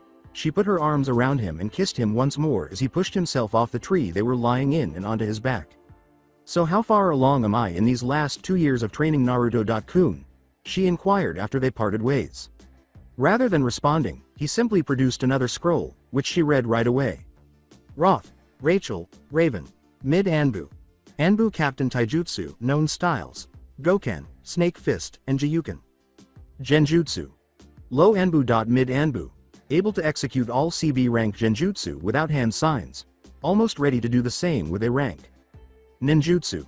Low Sanin, who is slowly on the verge of developing her own sub elements and who knows multiple CA rank jutsu for each affinity after developing the ability to use the following affinities: wind, fire, lightning, and darkness, due to an unexplained circumstance. Kenjutsu. Low Sanin, able to swiftly disarm the user of any weapon, preferred weapons, battle fan, nodashi, and twin katana. Comparable in skill to Tsunade, medical ninjutsu has combined elemental ninjutsu and chakra scalpel with juken and snake fist taijutsu. Fuinjutsu. Uzumaki specialist, she has rapidly become a seal mistress and has enhanced some of my own seals beyond their previous state. Stamina. On par with mine, if not slightly lower. She is a stamina freak who can go for months on just adrenaline, as we've tested to a certain extent. More tests are needed to determine the full extent. Chakra reserves. Comparable to the 3 tails, rapidly increasing to the 4 tails. Because my reserves have been steadily increasing every day, it's possible that she will have reserves as large as mine by the time we confront Trigon. Chakra management. Similar to reserves Yukai. She has awakened her true demon form and has 4 tails in power, but she prefers to walk around in her original form before awakening. By the end of the next 2 years, her Yukai might go beyond the 9 tails. Be cautious with the mate mark as it may cause unknown side effects. Raven couldn't help but be impressed by her own results as she looked over the scroll. At that final comment, "Be cautious with the mate mark may cause unknown side effects," she couldn't help but raise a delicate eyebrow. When Naruto remarked, "Now that these last 2 years have come to an end, we can have a week to relax, so do as you wish, love, since today is my turn to cook. Got anything in mind?" She dismissed it and made the decision to inquire further. "Stew with salad?" she asked, grinning and nodding. "Your wish is my command, my master," he said, grinning like a genie. As he returned to the house, he bowed, at the perspective of Raven. "Even when we were just kissing, it was difficult enough for me to fight off my heat on my own for the past 2 years, so why did he have to say, 'Master, doing it myself after the first year hasn't helped me in the same way, and I'm reaching my breaking point, damn it.'" As I watched him enter the house, I sighed to myself. With my eyes fixed on his swaying tails, I said angrily, "Just take him, damn it, do us all a favor." Knowledge stated, "Even though it's not as subtle, if you resist much longer you're going to go into a primal fury you've been staving off for the last 2 years. Get it over with now or he's going to wind up in a compromising position." Ugh. I know, damn it, every time I touch him, I feel my control slip. I'm afraid I could lose control before the night even starts, I told myself. Forget about being a pussy and declare him your first love, damn it, I snarl in annoyance as Rude yells. "You don't make this any easier on us, you know." "Stop bugging me." "I know, damn it," I thought. "Don't let one of us take over until you claim that hot piece of wolf tail, damn it." We all stopped when the timid, quiet person actually yelled and cursed, saying, "I know I have to get laid." "What was your first clue, Sherlock?" "I like this new timid, can we keep her?" Rage snorted as rudeness and timid spoke in perfect harmony. Sigh. "Okay, damn it, I'll do it tonight. Is there anything I should know?" At last, I gave in to the pressure the girls continued to put on me. "Just let go of your constraints, and everything else will fall into place, okay?" Happy's overly upbeat voice carried a tone of concern. I got a loud chorus of yeses when I nodded and said, "Okay, I'll wait until tonight and do it, okay? Will that make you all stop hounding me?" "Ray, dinner's ready, come get washed up and eat while it's hot." Once more, I love that man despite the fact that he has peculiarities, which only deepens my love for him. Now, I have to clean up for dinner, and tonight. Snap. 9 trees broken, damn it. Raven POV time skip after dinner. Wearing a loose black tee, shirt and baggy gray sweatpants, Naruto was sleeping soundly on his back after turning in early. He was helpless. Snap out of it, you can't take advantage of him in his sleep. He'll never trust you again, I told myself, slapping myself as I mentally attacked myself. Damn, I can hit hard. It hurts. I suppose that's the benefit of his training, or what he refers to as his boot camp from hell. I just finished taking a shower and went to bed. Groan. W. What is this feeling? My body. My body feels like I'm burning alive. If you won't take our destined mate, then I will sit back and enjoy the ride. A voice interrupted as I forced myself to the wall, still burning alive, feeling the illusionary seal disappear and reveal my true form. Oh sweetie, then you don't have much faith or love for him then, do you?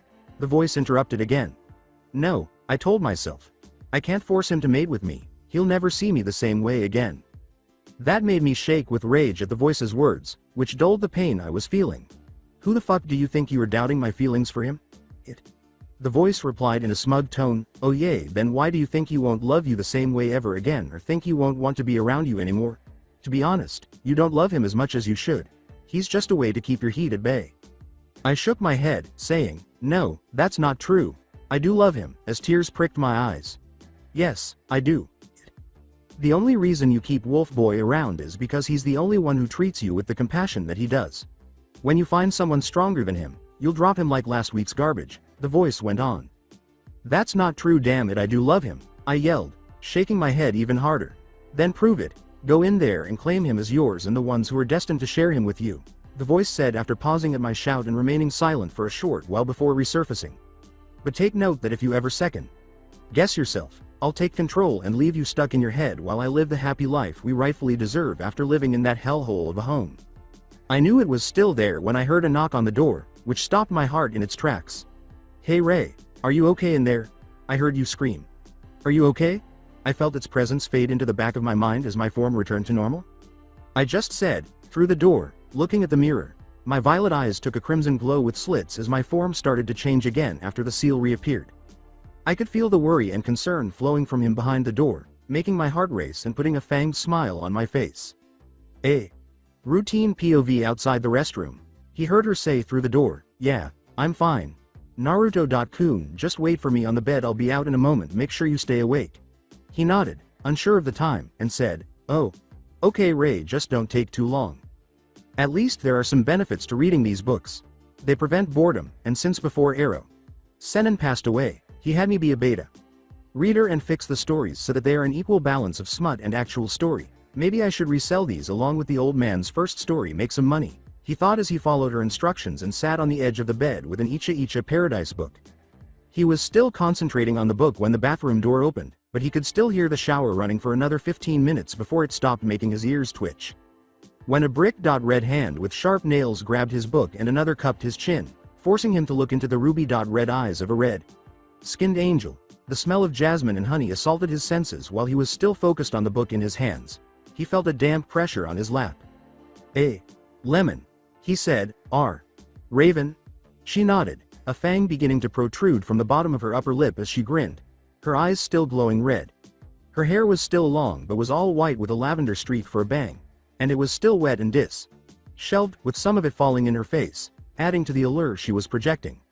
This was the second time he had a clear view of her actual shape. A pair of feathery black wings that resembled those of a dragon of some sort were spread out on her back, with a wingspan equal to her length. A black spaded tail was flailing around at the base of her spine. When her towel began to loosen, he noticed her figure. When the towel fell from her, she showed him her slender frame, cup breast, and soft pink rose nipples, which were already standing at attention. She grabbed the book with her tail and flicked it over her shoulder while gently pushing him onto his back. Once he was on his back, she slithered up to him and slid slowly against him until she was sitting on his lap.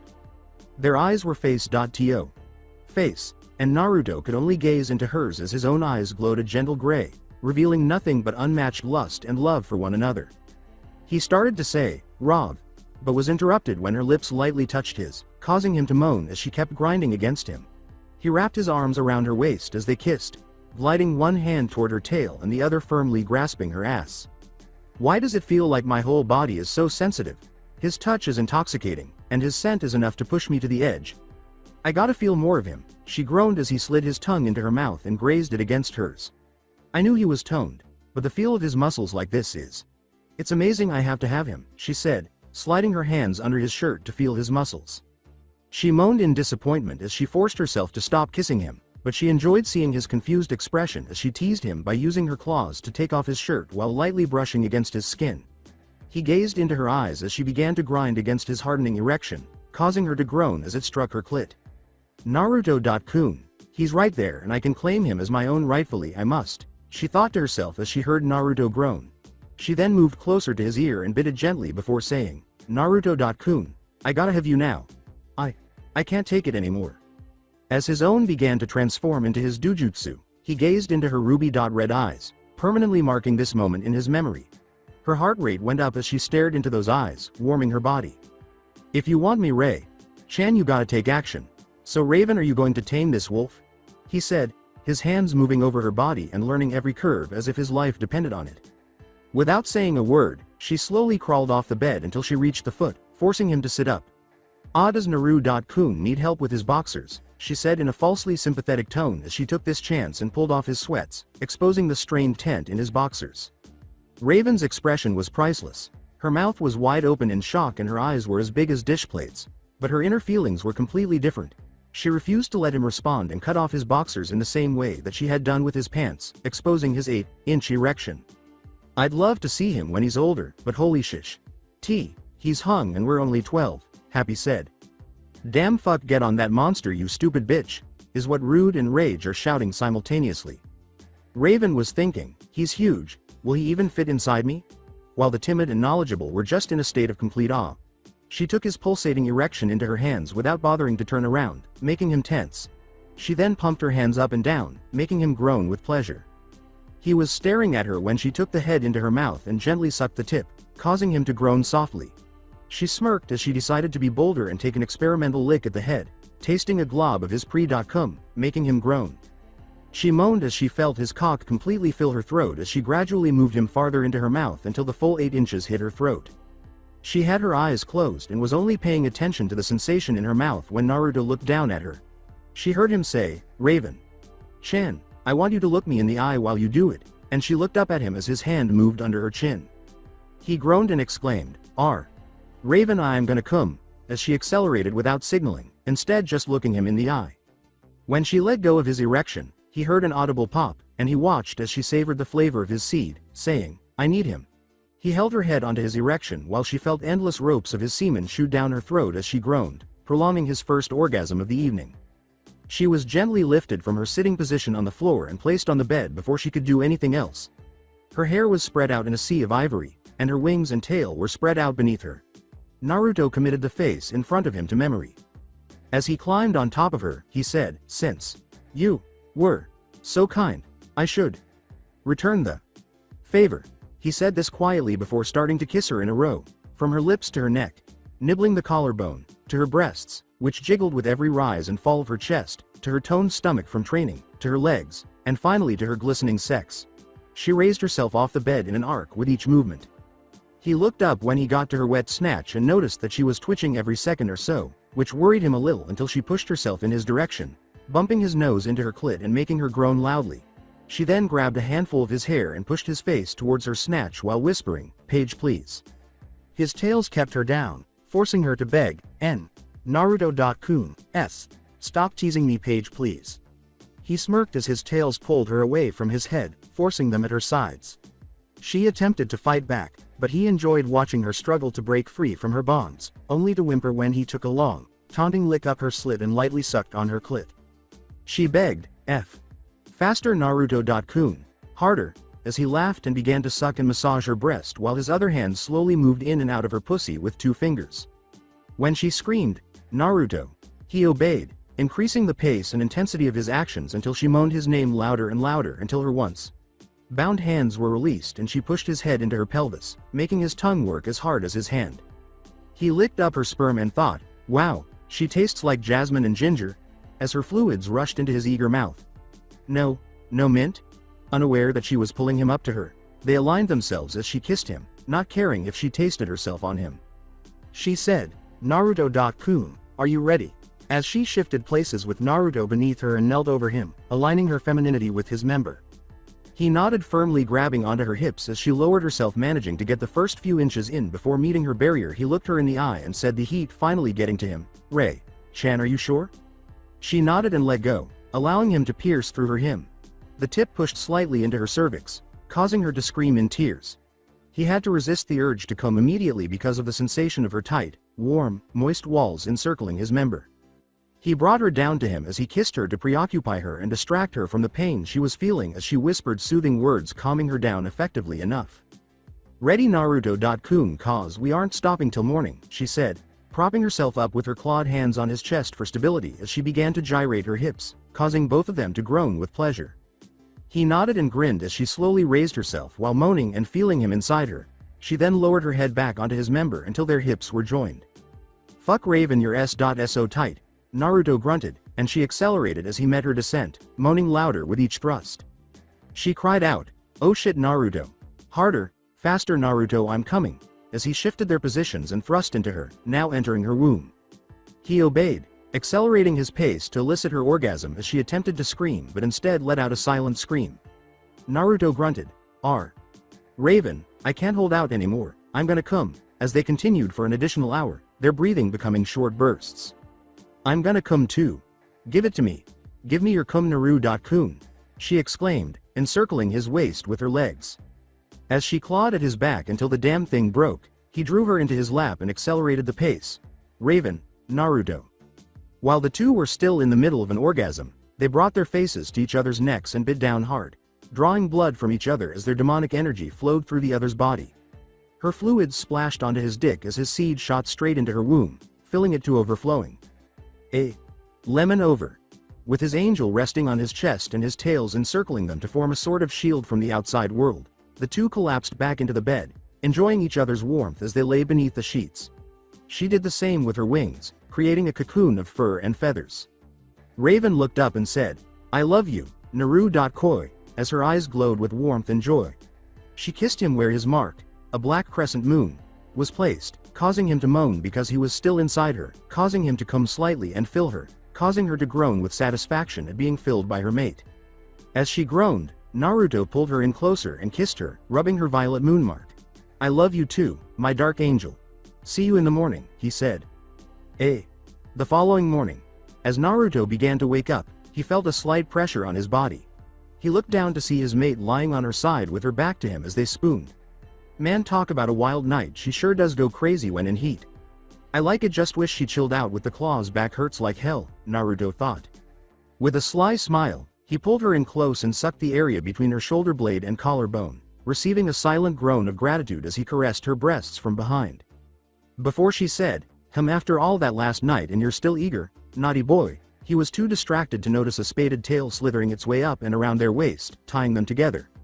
He halted, knowing that he had been apprehended and, no, just relishing in the fact that I have an angel all for myself, though I think it would be good to get up with these marks, I don't know what might happen, so during training I gotta figure out what to expect. PPPPPPLLLLLLLLEASSSE. Can we stay in bed for a little longer? I want to stay with my wolfie.kun a little longer, he's so warm, she said, grinning as she turned to face him. "Fine, 15 minutes, and then it's time for training, K." He sighed after giving her a fierce look until she pulled the card that makes any man lose his puppy eyes. She smiled, displaying her astute K.9 thinking. "Note to self, always use that as trump card when alone," she said. As her hand traced the scar that appeared to be a fist-sized puncture wound through his chest, she rested her head on his chest, listening to his heart beat rhythmically with the rise and fall of his chest. He grinned at the gesture, wrapped his arms around her, and gave her a tight hug as they both gradually fell asleep. After 30 minutes, as Raven felt him run his hand through her long, white, alabaster hair and heard the sounds of her emotions, she thought, I love feeling him against me like this. When she looks up, she notices that his eyes are closed. "Naruto.kun, are you awake?" she asks. "Yeah, I am, I'm just enjoying the peace eye. I'm just thinking about something," he said, opening one eye slightly and grinning. She said, "Thinking about what? You can tell me," as she raised herself to meet his gaze directly. "Well, I'm thinking about Trigon," he said, pulling himself up to lean against the headboard and bringing her to him to gather his thoughts. "I mean, with powerful entities or people, they have a group or cult of worshippers. What if someone is assisting in his reawakening?" she asked, remaining silent as she wondered what he might mean until he answered. After considering that theory, she concluded that someone could be speeding up the process. "I see you came up with the same answer I did. Someone out there on Earth is or are trying to speed it up, but with you absorbing his power, and from what I feel from the mark at an accelerated rate, meaning it could take longer, from 8 years to maybe 10, he said, looking down and seeing the look of realization cross her face. He took a moment to think, but even if that's the case they need to be stopped. Even if he gets out now he would still be strong enough to take over the world, so we have to speed up your training, which means we're going to kick up your training and stay an additional year or two here. In terms of tails, how many do he and I have now? Was the first thing that came to mind when she realized that, despite all of the training he had given her, she still lacked the strength to stop him. Before you were at 4 tails and he was at 5, but now after our marks have been placed I would say you now have 6 tails worth and he would have 3. But you still lack the control over it, so you can only use 4 tails worth like before, he said after giving it some thought and feeling her energy. She summarized his response, getting a nod of agreement before pausing and moaning. So that means to maintain that control I've got to up my training? She asked. Concerned for her safety and hoping nothing was wrong, he inquired, what's wrong? She grunted and uttered in a strained voice, it feels like the base of my spine is on fire. At that moment, 5 black wolf tails appeared beside her one spaded tail, growing fur over it and transforming into a wolf tail with a purple tip. Similarly, 2 black wolf ears with purple tips appeared on her head. When Naruto saw these features, he had to exclaim, wow, you look amazing with your new features. She must admit that she blushed at his statement, but she had to agree because she had always liked his ears and tail, and even though she now had her own, she still preferred the velvety feel of his.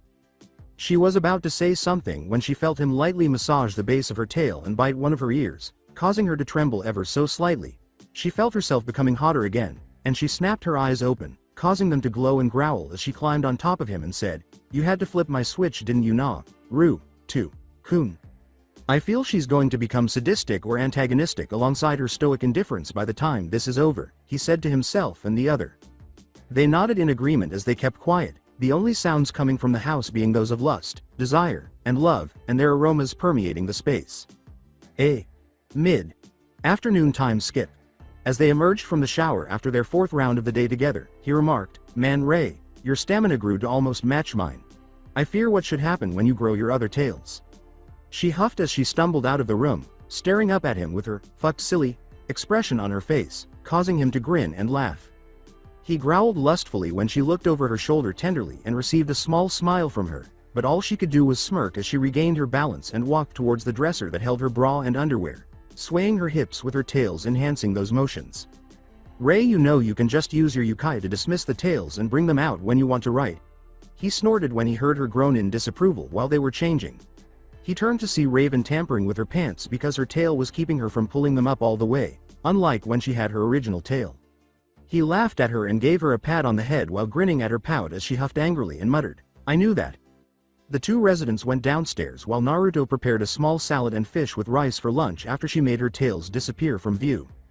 After they were done she said, so Naruto-kun, now that we're staying for another year or two, I just remembered we both been together for about a year in the actual world, haven't we?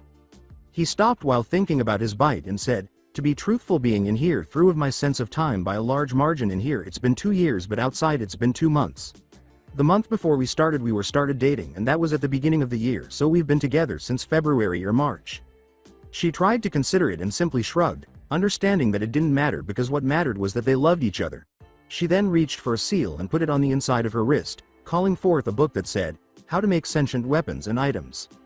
He decided to ask, hey Ray, why are you so interested in that book, planning on making something? As he was eating, because he remembered Raven reading that book whenever they were eating or unwinding. I had a few ideas and wanted to read and test them out, so I'm going over the finer points. Also, doesn't this place have a forge? She replied, pulling the book from in front of her nose to remind him of the moment Kakashi was interrupted from reading his porn. He stopped and nodded. Yay, it's in the basement. You just gotta be careful when it comes to making those types of weapons. It has to be precise.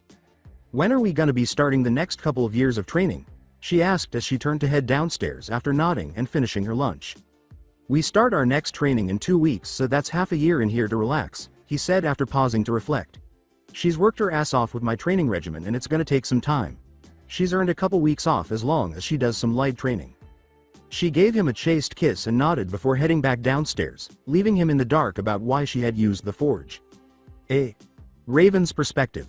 As an illustration, consider Samehada, the sharkskin sword Naruto showed me while he was placing the swords in the armory. It states that in order to create sentient weapons, you must incorporate a supernatural element into the item or items you are creating. According to what he told me, It was made from a demon shark's skin, which allowed it to absorb its target's energy when it touched them and, in certain situations, their life energy. Yes, but from what you're trying to make several weapons for him, it will require your blood and our energies to make each separately, Knowledge remarked. I mentally nodded and looked at the forge in front of me. It wasn't very big, just large enough to work on several projects, which was what I had hoped for. But what weapons will each of us infuse our energies in? I mean, he uses so many weapons and that necklace from his godmother, who treated him like a little brother or son. I wish we could have met her. She sounds like a badass bitch to be around, Rage said. Everyone nodded in remembrance of the stories he told us about the people he loved. His mother, sister figures Tsunade Senju and Shizune. His older brother Iruka. His grandfather figures Sarutobi Hiruzen and Tuchi Ichiraku. His daughter Iyame Ichiraku, who was his sister, and his few friends were the ones who had the greatest influence on him. That was the first time he cried when he talked about them all, Timid said sadly, and the others became solemn as they remembered him crying so much. Ignoring that, I sat by the forge and read on. I wondered what weapons he used most frequently. He used a katana, an okatana, an odashi, a battle fan, and twin guns. I suppose we can create them by using our essences and infusing them appropriately, but who gets their energy from them? I thought, what about clothing or an accessory, after we had been debating and designing the weapons for the first 30 minutes. After everyone approved the designs, I created a number of shadow clones and focused my emotions on them in order to possess them. This allowed us to begin work knowing that he would require something that would not be harmed. Naruto Pav upstairs. Clang. Clang. Clang. Man, I wonder what Rei is making because she must be adamant about whatever she is working on down there. Knowledge told me, you can only wait and see my friend, and I agreed because I knew that whatever she was making would be worth the wait, no matter how long it took. Having said that, I took some scrolls and made a plan for her training regimen from hell. Okay, let's get these next 6 years of training planned out over these next few weeks. Time skip after 2 weeks. Eating, light training, breakfast, working on the training regimen, going down in the forge, followed by various clangs, eating dinner, and sleeping were the routines that had been established over the previous 2 weeks. Continue the cycle. After completing her training routine, Naruto was waiting for her to awaken while lounging downstairs with a cup of coffee. Raven said, "Ha. Good morning Naruto-kun," as she descended the stairs wearing her typical pajamas, a loose, oversized shirt, and her underwear, this time in a velvet red. He finds it amusing to watch her fumble around the kitchen while the sound of clanging continues to reverberate downstairs, accompanied by muffled strings of profanity. Like he did when he said, "I still can't understand how you can sleep through that. I mean, I've slept through an explosion no problem, but that has to hurt your ears since you're still adjusting." He looks at her as she places her brand new cup of tea on the table and nurses it. She looked at the scroll and shook her head, saying, "I've gotten used to it, to be honest." Rather than asking, "I take it that's my next few years training regimen?" As she picked it up and used her magic to make it levitate in a black aura, he nodded and rolled it to her. The training regimen of Raven, Roth 1st and 2nd years. Taijutsu. Teach her to incorporate the chakra scalpel and Tsunade's super strength into her styles, and raise her strength from Enbu Captain to low Sanin by increasing her gravity and resistance seals by several levels from 20 to 30. Kenjutsu. By using seals, she can enhance her strength and reflexes to fully utilize the sword styles she is familiar with. Hidden Mitsurugi Ryu. Add elemental manipulation to her Kenjutsu, and advance from low Anbu to low Sanin. Ninjutsu. Teach her how to create new jutsu, develop the ones she already knows into more potent forms, and create demonic techniques that will enable her to transition from high Anbu to medium Sanin. Yukai control and chakra control. Increase her control from 4 and 5 tails, respectively, to 6 and 8 tails. Genjutsu. Teach her how to create her own genjutsu, similar to ninjutsu, and use her yukai to make it more potent and deadly. Medical ninjutsu. She has long since developed her medical skills and, with practice, is able to perform drastic surgeries in record time. She is also getting better at making poisons of all kinds and adding them to her thrown weapons. Fuinjutsu. She is developing better barrier jutsu than most Uzumaki and has long since passed the seal master test created by my mother, father, and godfather with a few tweaks from me. Years 3 and 4 spend the next 2 years in the training ground before departing to work on whatever she wants and learn about Earth's history to stay current on events and advancements so she can fit in. Raven had to smile as she read the scroll because she was excited to learn about Earth and what has been happening since the last time she heard about Earth's events. It was from the Limited. Additionally, the monk's knowledge of the segregation of African Americans was extensive. Learning more about Earth and its laws would be beneficial. she exclaimed with excitement. When we starting, I can't wait to get started, as she eagerly began her training. Where did you get those books from, Naruto-kun? She asked as he pulled out more training equipment and earthly history textbooks, laughing. I had a few shadow clones go through a portal I made in the house to go get the supplies while you were hell-bent in the forge, so I got the stuff we needed to learn from Earth, he said casually. She didn't even know about the portal, and his innocent expression prevented her from expressing herself at the moment, so she chose to remain silent despite knowing he was serious. Taking a few dozen history books and other books about machines, technology, and global advancements, and having her clones read them at their own leisure. Naruto, what are we doing for training? She asked fearfully as she turned to face her beloved but paled at the sight of his sly smile. He continued to smile and said, well, for training, your gravity and resistance seals are going to be increased again from 20 to 30, and for your weapons we are adding gravity seals to those as well. I'm going to die, Raven thought in despair as he continued to pale. To Naruto's delight, her clones only nodded in agreement with her statement, which only made her fears worse. He laughed at the state of affairs and said, as much as I enjoy seeing you scare yourself into thinking you were going to die, I think it's time we got started, right? Before the 4 years of training began, all she could do was cry and think, he's trying to kill me before I fight my father.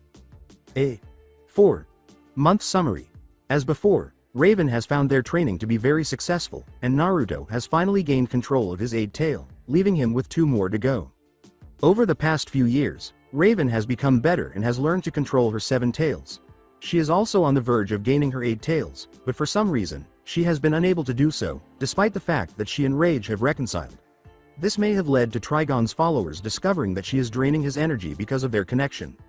Even without absorbing Trigon's Yukai, her skill has advanced to the point where she is an SS rank in Naruto's world.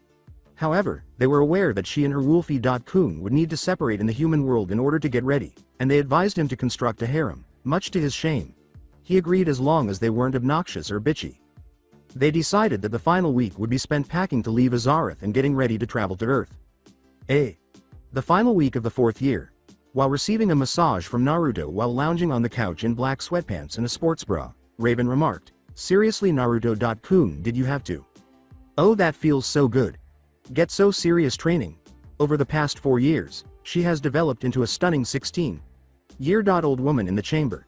With that one white streak running through it, her hair grew longer until it reached the middle of her back. Models were envious of her beauty as she became more voluptuous. She was a sturdy 6 feet 2 inches. She developed a full, perky cup breast that pushed against their limits. As he massaged her entire body, the now 6 feet 5 Naruto said, you wanted me to fight you with my full strength and hold nothing back. Not my fault you slipped up at the last second, remember? He was sitting on her calf in sweatpants and a muscle shirt that served as a second skin. As the Sharingan and Rinnegan fully fused to form the new Dujutsu that surpasses all previous ones, he had perfected the abilities of his new Dujutsu, which he had named the Kamagen or the God's Eye during the 4 years he spent teaching Raven in the chamber. That may be true, but I didn't think you'd hit me with a full scale Bijudama. I mean, seriously, that was ridiculous. I was lucky I got that barrier spell up in time, she moaned, either in pleasure as he massaged her hips or in irritation at his response. True, but what are you gonna do, Ray? He said casually as he continued to massage her inner thigh, causing the goddess beneath him to groan once more. She then flipped their positions, placing him on his back and lying flat on his chest, sighing as Naruto's hand began to massage her scalp as usual, catching her behind the ear and causing her to purr contentedly as she snuggled closer to his chest in an attempt to hear his heart. She replied, what do you want to do today, since tomorrow is the last day we can spend together for who knows how long? The words, I just want to stay here with you since I won't see you for some time, were spoken as he put his arms around her slender waist. Same here, Naru.koi. I love you, she said with a barely perceptible smile. I love you too, he said, grinning and kissing her forehead before they passed away in a cozy silence that was only broken by their heartbeats. The statement, I don't want to leave you for so long, Naru.kun, was accompanied by a sigh. I know you don't want to, neither do I, but I gotta find Trigon's groupies and terminate them. Not to mention we've got to get more allies on our side to make things easier on our side and prevent any casualties, he said, frowning and placing his hand under her chin to make their eyes meet. She frowned and realized that he was correct. The week before they left the chamber, his mother had visited him in his mindscape and told him that, since Raven was now the new Kyuubi, He had been entrusted with finding the right people who were most in tune with his friend's spirits and transforming them into the tailed beasts of that universe. When he realized that they were a perfect match, the soul would resonate with them, so they had to get the other 8 to cover the demon realm. Reluctantly, they agreed that after he and Raven had completed their time in the chamber, they would depart for Earth in search of the Biju with whom they would fuse. The following morning. In the middle of the Azerthian forest, the 2 demons that have left the normal realm of time and space are seen returning from their home in their 13-year-old forms. They both resemble their counterparts from Season 1, with the exception that Naruto is dressed in a black Anbu uniform with gray lines running up the sides of the pants and a crimson-red breastplate with a black and white wolf mask fastened to his hip. She called him Naruto-kun, next to him, drawing his attention to her. "What's up?" he inquired inquisitively. He wondered how she had discovered the location in the first place but chose not to go through it. "I know where the portal is to get out of here. It's gonna take some time on ground," she said, pointing east. "Lead the way, little lady." Makes fun of her current height, which annoys her because she detests being the shorter of the 2 of them. "I'm not that much shorter than you, Yano, and come on," she said, pouting and sniffing angrily. "I don't want any of the monks who patrol the area to interfere because you never know what they might do." "Granted, you may be a little shorter than I am, but you're still shorter," he said as he followed her through the trees, nodding. She chose to growl in disapproval rather than speak, which made him laugh because he knew they still had a long way to go. An hour and a half later, 40 miles east. Looking at the scenery and honestly observing the aesthetic similarities between the 2, except for the 2 enormous stone statues between the waterfall, Naruto remarked, "Wow, this place looks horribly uncanny to the Valley of the End." Nodding after him and telling her about the history of the elemental nations and his battle at the Valley of the End, she agreed that the resemblance between the 2 was unreal despite a few standpoints, 2 of which were floating rocks and mountains strewn across the sky. Speaking of isn't blue or gray, but rather wine red with no clouds in the sky. "So Ray, where is this portal again? It would have to be hidden pretty well for it to be way out here," he said, turning to face his side. "When we came back before the 4-month training started, I had a clone scout the area and she came across it by accident falling in," she said, glancing up at him as he dwarfed her by a few inches. He said, "So let me get this straight, your clone just fell to a portal? On accident? Do you know where it ended up?" As he walked forward to the waterfall's edge, following closely behind. Shaking her head, she replied, "No, the only thing it could find was that it was near some mountain similar to the one you talked about in your dimension." Remarking, "Oh, that's Mount Rushmore. That's in South Dakota, remember?" He snapped his fingers in thought. "Oh, right, now that I think back to the history books and photos from Earth, you showed me a picture back then," she said as a look of realization came over her face. "That's right, but you must know, Ray, that when you and I get through the portal I'm gonna have to leave for some time," he said, grinning briefly before becoming serious. She nodded, frowning, and muttered, "I know, that's why I want this walk to take as long as it possibly can." He put an arm around her waist and nodded as they moved slowly in the direction of the portal.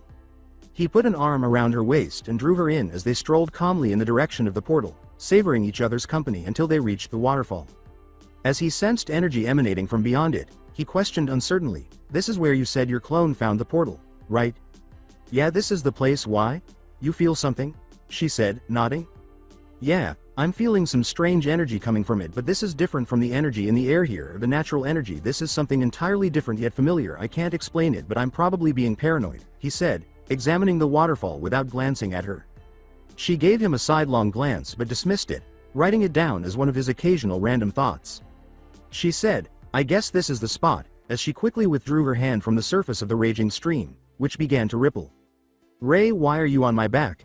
she asked as she leapt onto his back and wrapped her legs around his waist. "For a number of reasons, one of which is that the portal could act randomly and separate us to 2 different dimensions if we aren't together," she said, drawing herself closer to him. As he headed toward the portal, he nodded in agreement with her reasoning and asked, "And the second reason?" As she said, "I always wanted you to give me a piggy back ride." A tiny smile appeared on the empathy's face. They fell through the portal as it closed behind them, and the 2 blacked out as his face crashed into it. Opposite side of the entrance. After waking up on his stomach, Naruto moaned and said, "Okay, that hurt. What happened?" Sensing a change on his back, he turned to see Raven unconscious and clinging to him. He woke her up with one of his tails, eliciting a low groan of annoyance from her. The full demon remarked, "It feels like I just woke up from a hangover," as she heard someone laughing in front of her. "Naruto?" she asked. She nodded and moved off his back as they looked around, realizing they were in some sort of city and that, Based on appearances, it wasn't a place they wanted to be in the dark. I thought your clone was sent to Mount Rushmore, he asked as they stood atop a random building's roof. I guess I was right, but from the way I see things, we're still on Earth, just somewhere else, she asked, surveying her surroundings. Now entering Gotham was a bitch sign painted in black and silver that caught his attention. I'm going to go out on a limb and say that wherever we are, it sure isn't Kansas. He tapped her shoulder and pointed to the sign. If we can get a map, we can see where we are and go from there. We can stay there for the night and go from there, she said, nodding as she continued to scan the area until she spotted a hotel. They hear multiple bangs and a cry for assistance as they are walking down the street toward the hotel. They turn right and see the hotel they were going to. Looks like someone's in trouble, we gotta help them, he sighed. He is standing on the roof next to her as she nods and groans as she flies through the air and stops atop the building. He replied, Ray, what's going on in there? She closed her eyes and used the darkness to channel her chakra. The perspective of Raven. Using the shadows, I peered through the darkness and saw a heist underway, with several men wearing masks holding guns to their heads and several women and men bound together with rope. With a gun to a civilian's head and tears streaming down her face, one of the robbers asked, Now are you gonna tell us where the safest to this place is, or are we gonna have to put some bullets in these fine people's skulls? Oh. Okay. I'll tell you, the safe is just down the hall in the basement, please just don't hurt anyone, said the frightened man. The thugs started giggling as the leader grabbed a few explosives and proceeded to the basement door, telling the others, if anyone decides to be a hero, kill 'em all. Once more on the roof. When Ray opened her eyes, Naruto asked, So Ray, what did you find? With a hint of anger in her voice, she stated, There are several thugs with guns, one of whom went to the basement where the safe is located, and there are several groups of hostages, 20 men, 10 women, and several small children. She had good reason to be angry, she never liked it when innocent people were in danger. Thinking that Naruto had said, I got a plan, I need you to use the shadows in the room to immobilize the thugs by any means but keep the hostages safe. While you're doing that, I'll follow their leader and take him out, alright? He vanished in a black flash as she nodded and vanished into the shadows. Within the hotel, Raven and Naruto appeared upside down on the ceiling, and he telepathically asked Raven, Do you remember where the boss went? He went through that door behind the desk, she said, nodding, pointing to the door behind the concierge station. If something happens, I'll keep you posted. She thought, now to handle my part, as he nodded and disappeared into the shadows beneath the door. Alongside Naruto. When he heard someone chuckle about finding a safe, Naruto thought, now, how hard could it be to find a... He then revealed his position and thought, wow, that was too easy. Hey you bastard, put down the explosives now, he exclaimed as he made his way through the basement and saw the boss setting explosives on the safe door. He turned and said, Oh, it's just some kid who decided to play hero. Leave now, kid, or you're gonna get hurt. Sorry, but the only person getting hurt today is you. So I'm gonna give you a shot, give in now or leave going to the intensive care unit at the hospital, Naruto said, kicking him in the wrist and knocking the remote out of his hand. When Naruto delivered a devastating kick to his chin, causing his head to snap up, the thug grabbed his gun and fired multiple shots that seemed to be moving at a snail's pace. Naruto was able to weave in and out of these shots. He grabbed his firing arm, broke the bones in that hand, and kicked his ribs, cracking several of them, sending him crashing into the wall with his back. Naruto appeared in front of him as he was attempting to flee, saying, Night night, and striking him in the back of the head. Wow, that couldn't even be considered a workout, shame. Oh well, at least there were no casualties, I hope, he said, sighing and tying ninja wire around his arms and legs. He pulled the thug back to the lobby by grabbing him by the collar of his shirt. Within the lobby, Naruto emerged from the door, the thug bound like his accomplices, and said, Hey Raven, I see you took care of the goons, huh? They didn't even know how to fire their guns, she said, nodding. Is everyone alright? Nobody is injured? He asked, shrugging as he turned to face everyone. The concierge approached the two demons and said, Thank you so much for your help. If there is anything we can do, name it, after verifying that everyone was safe. Believing what he said, if Raven and I can get a room for the night and a map of where we are, that would be appreciative. She and I are new around here. He said, The room is on the house. Please enjoy your stay here at Evening Lotus, and nodded while snatching up a map and their room key. Before the elevator closed, Naruto said, Make sure the cops get these thugs all right, and they thanked him.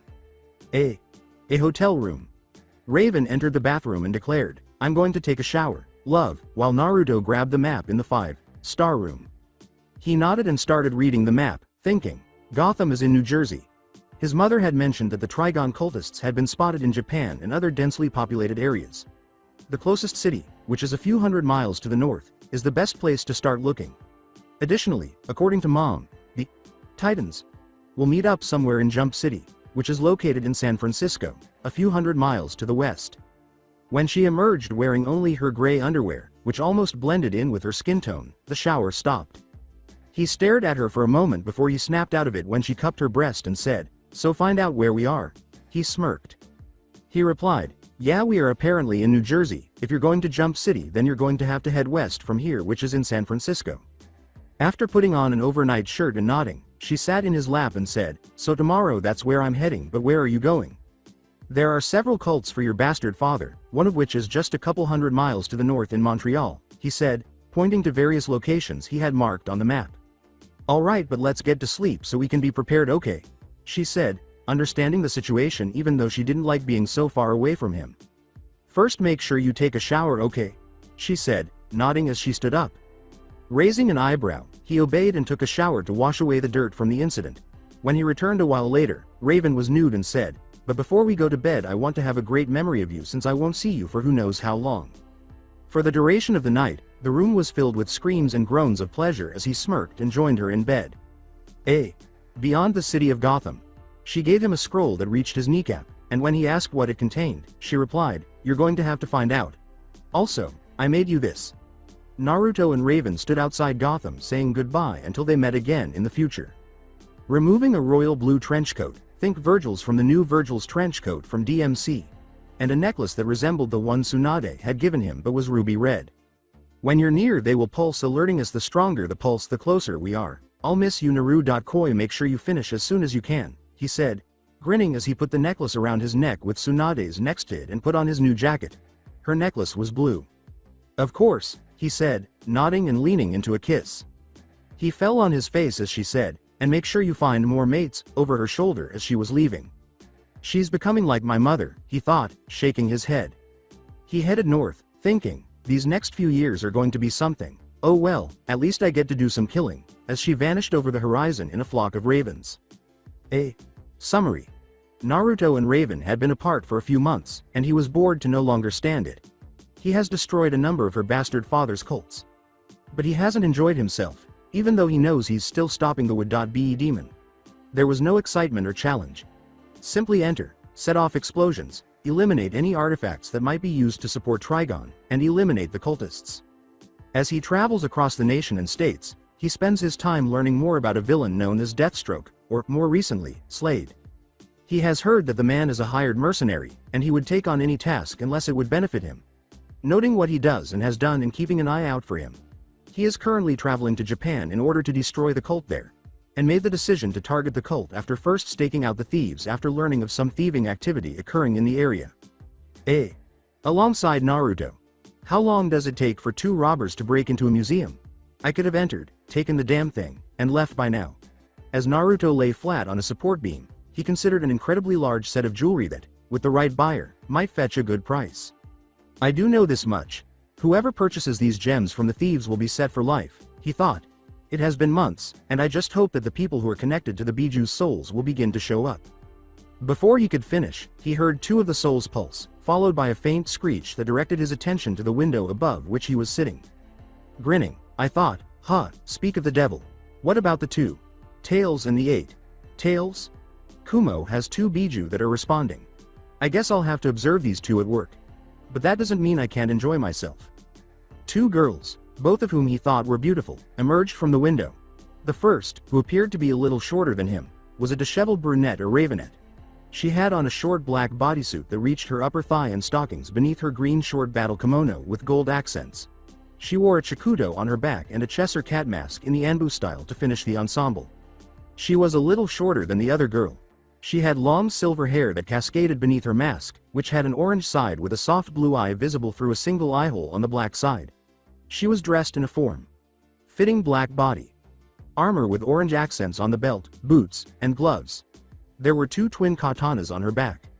He examined them and thought, it seems like these two are responding to them. However, I suppose I'll have to confront them to find out. Alongside the girls. As she leapt to the floor below, the taller of the two said, Come on Cheshire, the sooner we get these gems the more money we can get. As she joined her friend Ravager on the floor, the now identified Cheshire remarked, "Ah come on Ravager, it's not like anyone is suspecting us or anything." She was interrupted from above as she said, "Don't say that, you know saying things like that are bound to bite you in the." A voice called out from the museum, "Ass. Yes, yes it will Nako. Chan. You should listen to Jin. Chan," making the two of them uneasy. Reaching for her twin katana, Ravager exclaimed, "Who's there, show yourself," but was met with laughter when she saw a flash of light to her right. She deflected it, causing an odd pointed kunai to embed itself in the ground. Unaware of a presence nudging their thoughts, the voice repeated, "Now that's not nice Jin. Chan, and here I was trying to be nice, and possibly work out a partnership. Alongside Naruto. Let's see what's on their minds now." Rose Wilson, 14 years old, O positive blood type. Slade Wilson's daughter is out to get her father because he killed her mother and caused her to lose her eye. He is named Father of the Year. Known abilities include increased strength, stamina, and reflexes from a serum her father used on himself, which drove her insane and caused her to gouge out her eye even though he knew the risks. She also uses a precognitive sense that allows her to see into the near future and respond accordingly. Uses adrenaline drugs, which heighten her senses and temporarily enhance her abilities, allowing her to see into her own immediate future. The more she uses this drug, the more unstable her metabolism becomes, he thought, enumerating her background and skills as he gradually grew to despise her father. He ignored his mounting rage and allowed the clone he made to play with them to do its thing while he questioned the other girl, 14-year-old Jade Nguyen. B. Negative blood type. With Artemis Lien Kroc as her younger sister, she is the eldest daughter of Sportsmaster and Paula Kroc. Artemis ran away from home that same year due to her father's emotionally and physically abusive ways, leaving Artemis alone to deal with him at the age of 9. During one of their missions, her mother became crippled and took the fall for Sportsmaster, spending 6 years in prison, leaving him to raise them. She was employed by the League of Shadows until she resigned, saying they had run out of things to teach her. She is a highly skilled assassin. He had to acknowledge that, in addition to their messed up background, their skills demonstrated that they were skilled in combat.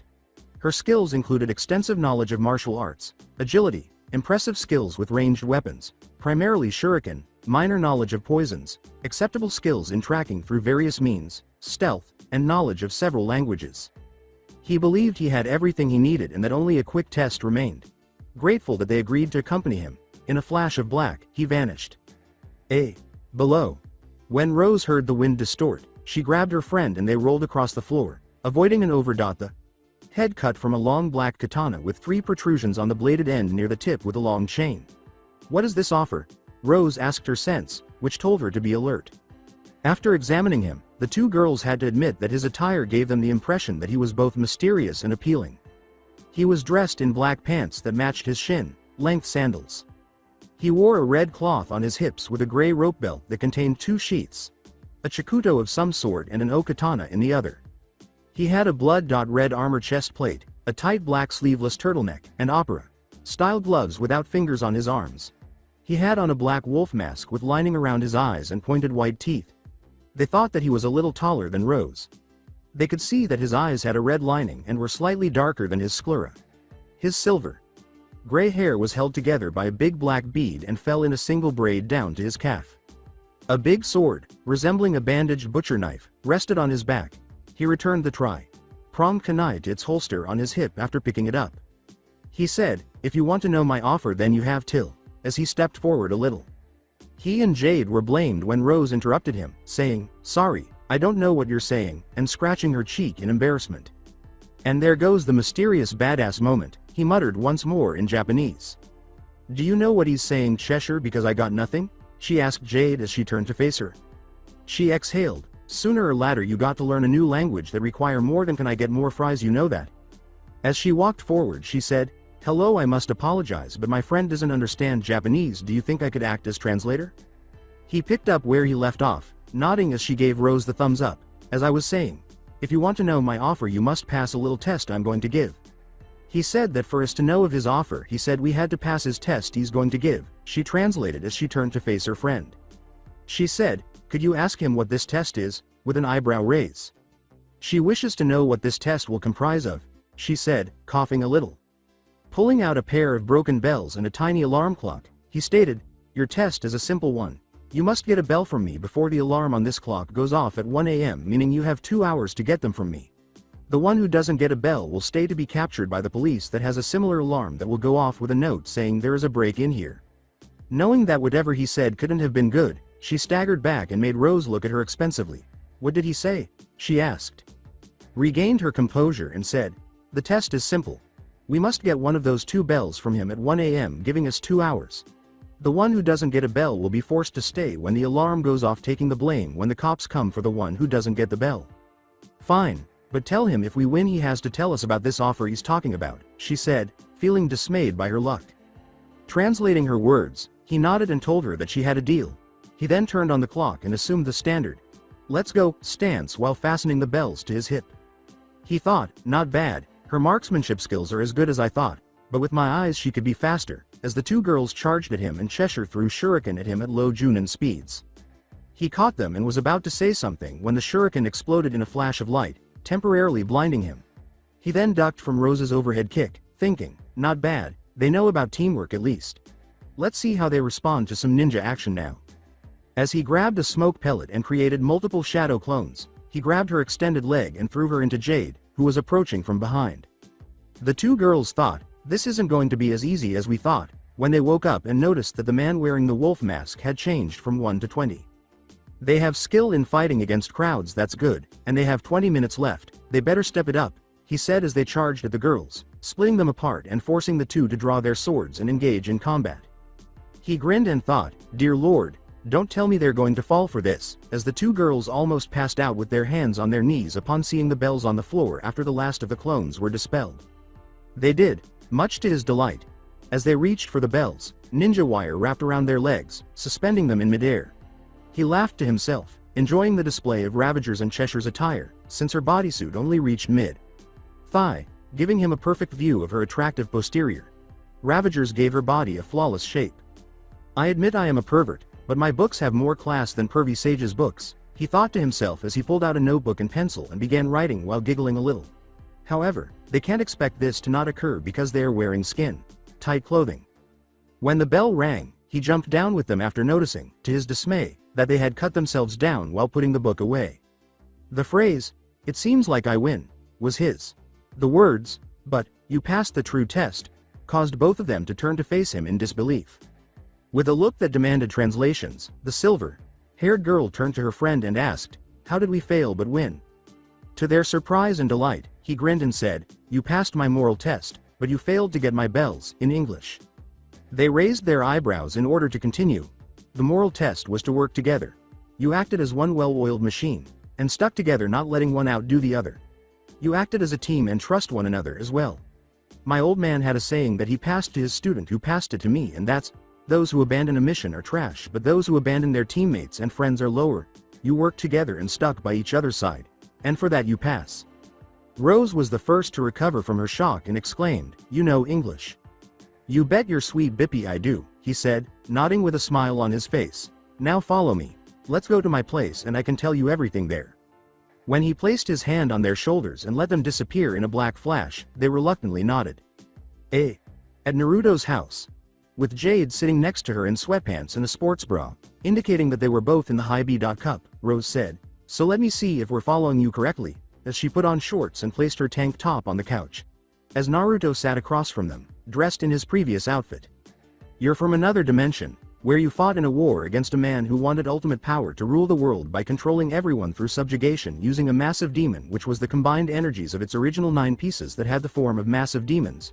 Jade continued and continued. He grinned.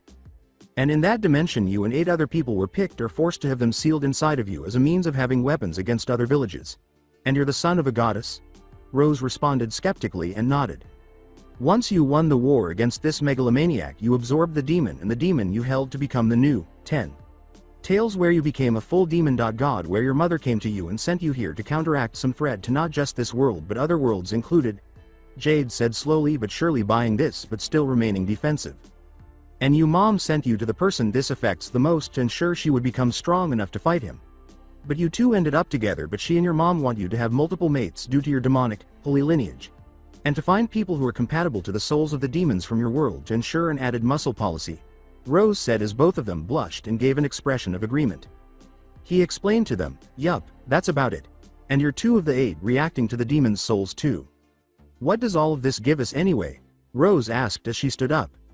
Believing what he said, increased speed, stamina, reflexes, sight, smell, strength, flexibility, control over certain elements to use at your disposal. And the more tails you have, the stronger you are. Increased muscle, bone density and mass. And I can say this, the one. Tails alone is strong enough to put Superman out for the count. When Jade collected herself, she said, this whole mate thing, how does it work? Hypothetically, of course, which made them gasp. Under his mask he was smirking and said, well, hypothetically speaking, it would act as a marriage in all senses, but in animalistic terms. You are loyal to your mate and your mate solely. You can look at other men or women, but you know you will always belong to your mate. You have a mental tracking device in your heads letting you know where the other is at all times, and are extremely defensive of what is theirs. Rose asked, what do you mean by that? When the doorbell rang, he got up and said, I mean, if a woman were to flirt with me, you would get aggressive since you both marked each other. It's basically defending your claim. A woman who isn't in your mate's harem, though I prefer the term extended family, are considered outsiders, where if they mess with your mate as being hit on by someone you don't recognize by the mark, you will go as far as to brutally maim that person to get your point across. He returned with 4 large pizzas and 2 large 2-liters of pop on the table. You girls, go ahead and eat. I'm going to go ahead and get washed up. I'll be back in a moment, he said, glancing over his shoulder. The 2 girls looked around the living room and came to see the picture above the mantel as they watched him head to the upstairs room and heard the shower go. Rose replied, she looks beautiful, I wonder who they are. Ah, Rose. Look at this lil cutie. He's simply adorable, Jade said, nodding as she grabbed a few pictures of a small blonde boy of different ages. She smiled and replied, that he is. I see who he gets his looks from, but what's with the orange? I mean, I wear it, but that's too much. Yeah, that was primarily a mask I wore back when I was a child. Came in handy in combat situations, said a voice behind them. They swiftly turned around, only to blush more when they saw the man behind the mask, dressed in a tight gray sleeveless muscle shirt and blood-red sweatpants, with 3 whisker marks on each cheek. He laughed and said, I know I look good, girls, but if you want to be my mates we gotta go on a couple of dates first. So any other questions? Observing him settle into his position, placing his feet on the table to display his clawed hands and feet. As Rose and her accomplice took their places, they nodded and she inquired, what else does the who mate demon thing involve? He cocked his head for a moment before saying, well, increased healing rate that is near instantaneous. Immortal in every sense unless you don't wish to be. Any children you have and their mates will as well when they mark them. When involving anything else, with Raven being the first woman I marked, she is considered the alpha female in the harem, meaning she is pretty much my second in command. Everything else will have to be a trial and error while I train you 2 to master your powers. You're free to choose, but, he said after eating a few slices. Before he could say anything more, Rose interrupted him with a kiss that caused him to widen his eyes. Jade then followed closely behind her, sitting on one of his legs so he could see the colors of their eyes. Jade's gorgeous gray eyes had a cat-like mischievous spark in them along with cunning. Rose, on the other hand, had a silver eye patch over her other eye and was a gentle blue. The kunoichi said, we're sure we want to go through with this. We don't mind sharing you with a couple more girls. Just so long as you treat each of us fairly, we have no complaints. They grinned and took his hands, placing one on each of their hips. He smiled and conjured up the 2 orbs, one of which was brick brown with electrical discharge that flew from his hands and into the 2 girls, and the other of which was phantom blue with black wisps. The rose was surrounded by brick brown flame with sparks of electricity, while the blue orb passed through Jade, enveloping her in a flaming aura of blue and black. His mouth fell open as the 2 flames went out. Rose's height eventually caught up to his. Her physique resembled that of a runner or gymnast, but her muscles were more defined and packed with muscle. Her proportions were even more dispersed, her legs were long and creamy, and her waist narrowed and hips widened, giving her an hourglass figure. She strained in her tank top as her bust size increased from a B to a low, perky DD. Additionally, her eye grew back, giving her 2 silted, sharp blue eyes. Her lips were plump, her hair was now black with platinum blonde streaks, and she had no physical flaws. There were 2 wolf ears on her head, and 8 black wolf tails with platinum blonde streaks protruded from her pants at her spine. Jade was just as lovely. Despite being the shortest of the 3, she shared the same physical characteristics, such as her figure and muscles. She was struggling to get her low D bust out of her sports bra, She still had brunette hair with highlights of azure blue. Her eyes were now heterochromatic, with one being teal green and the other gray, and both having reptilian slits. She had 2 cattails that matched the color of her hair at the top of her sweatshorts, and she had a pair of cat ears on top of her head. He thought, why do I feel this is going to happen quite often? As they pulled him into their bedroom and kept him there all night. All he saw in their eyes was unbridled lust and love that made him smile, while theirs were predatory. The following morning, he woke up moaning and felt pressure on his chest. He saw Jade and Rose sleeping on top of him, which made him smile as he felt them nuzzle him. Knowing that their metabolism would have increased, he created a shadow clone and substituted him for himself.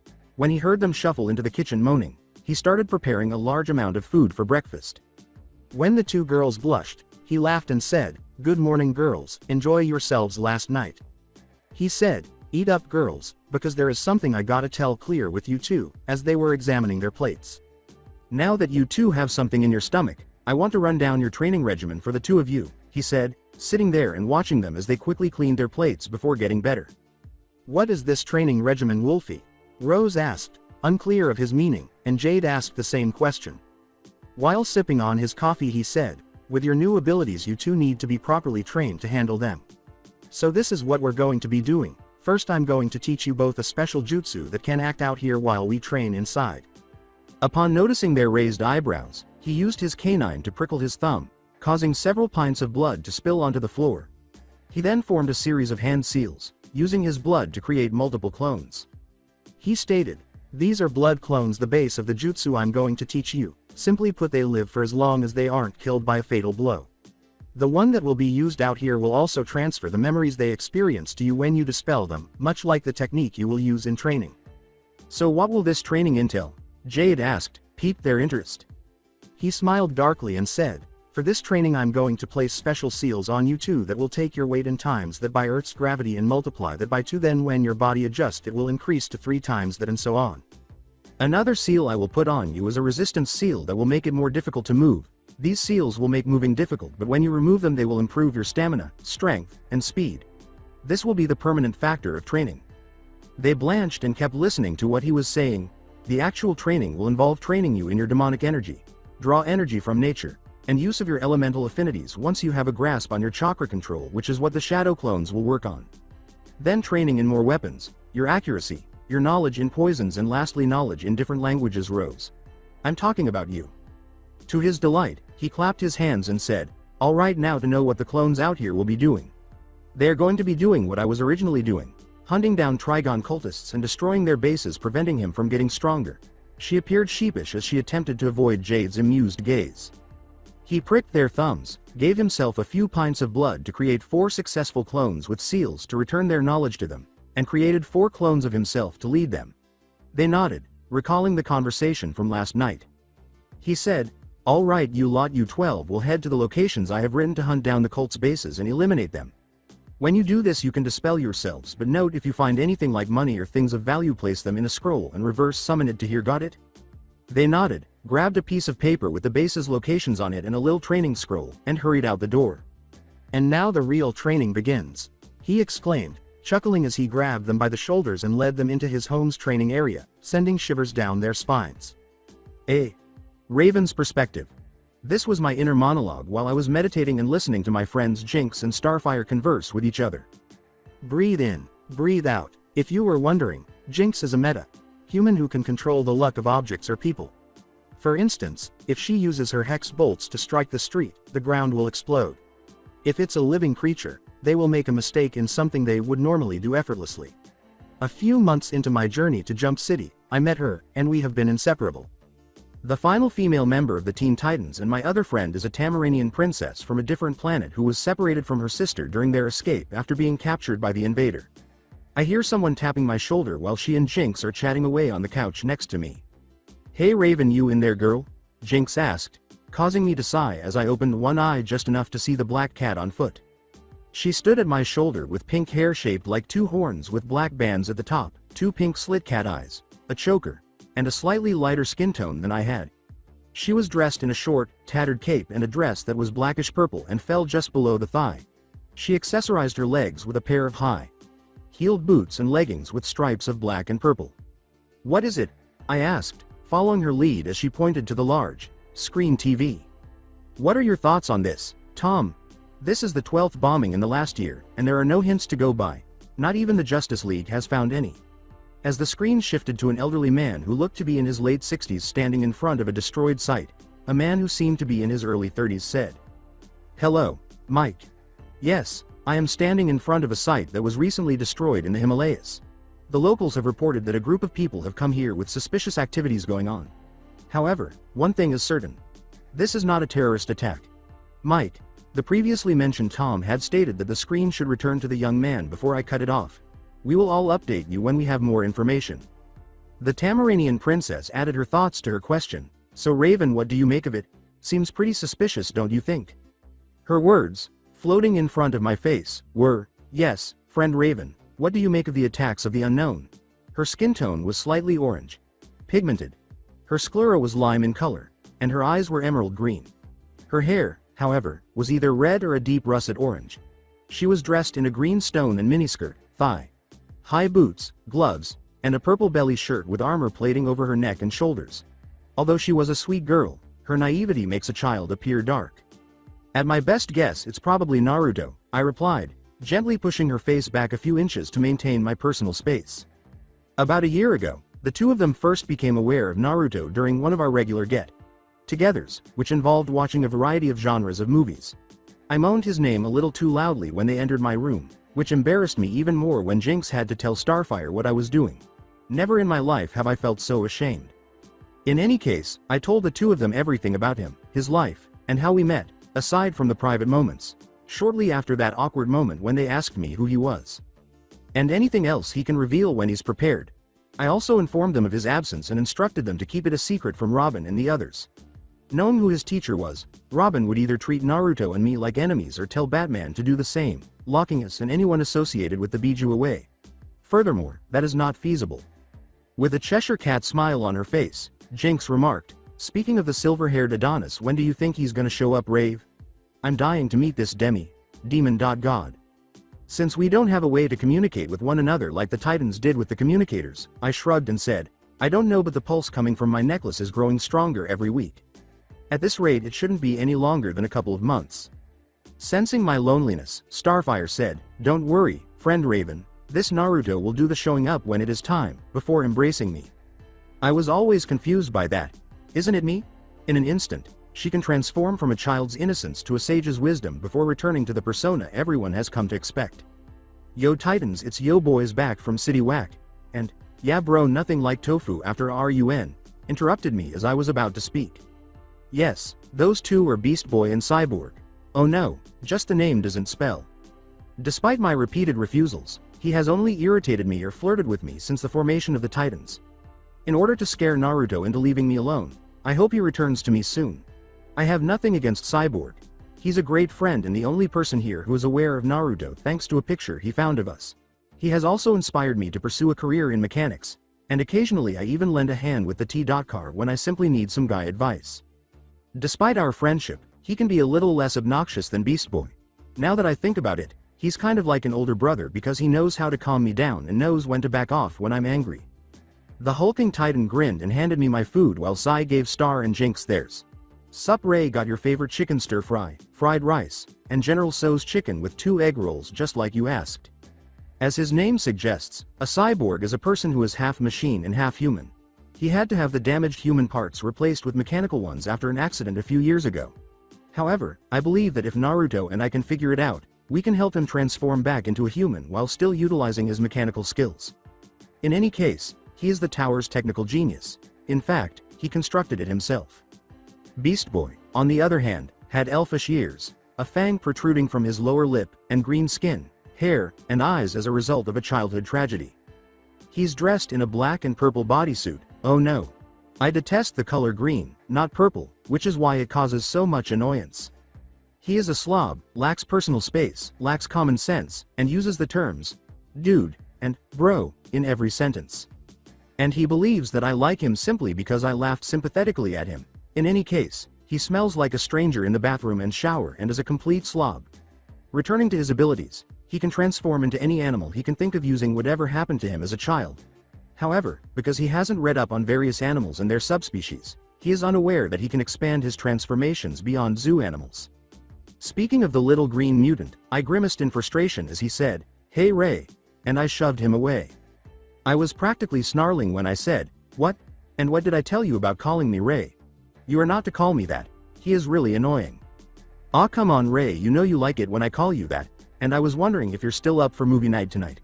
This night's genre horror, slasher marathon, awesome or what?"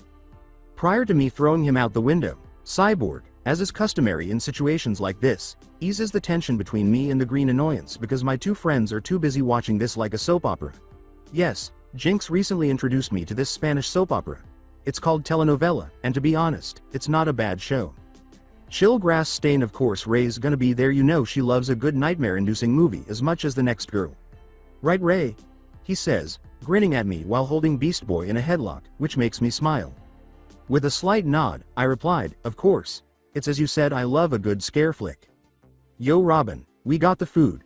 Stop obsessing over Slade for a moment and eat," he said, nodding as he went to the kitchen and tapped on his arm-mounted screen. As I mentioned earlier, Robin, the self-proclaimed leader of the Titans, was Batman's sidekick, and it's safe to assume that he has taken on many of his eccentricities. His whole, "I work alone, my word is law" deal, is an annoying quirk. I've considered sending him into Earth's lower orbit several times because of that. Although he lacks superhuman abilities, he is the only member of the group with investigative and hand combat skills that are on par with mine. However, his attitude is what irritates me more than Beast Boy. If he senses that someone is challenging his status as leader, he becomes extremely defensive. In addition to being competitive, he detests defeat. Through the communicator, we heard him say, "Just bring it down, I'm deep on the case," which caused us to turn away even though Starfire's disappointed expression was visible. She has developed feelings for the lone wolf in the years since the teams were formed. He can be a condescending asshole to me, so why don't you ask me? I have no idea. The green changeling made a cyborg snort and said, "Dude, ever since we heard of Slade he's been obsessing over the guy. When is he ever gonna take a break?" "BB, he never takes a break. Remember the time we faced Mad Mod and he made us go on a wild chase for 2 days straight? Yeah, aside from Ray here, he looked like he wasn't even affected while the rest of us were running on 10 maybe 15 minutes of sleep and those pills Raven made for all of us," Jinx remarked after taking a bite of her rice and jumping right into the conversation. "Yes, those pills saved my life. In addition to giving you more energy, they would also raise your blood pressure if you were to lose too much until someone could receive medical help.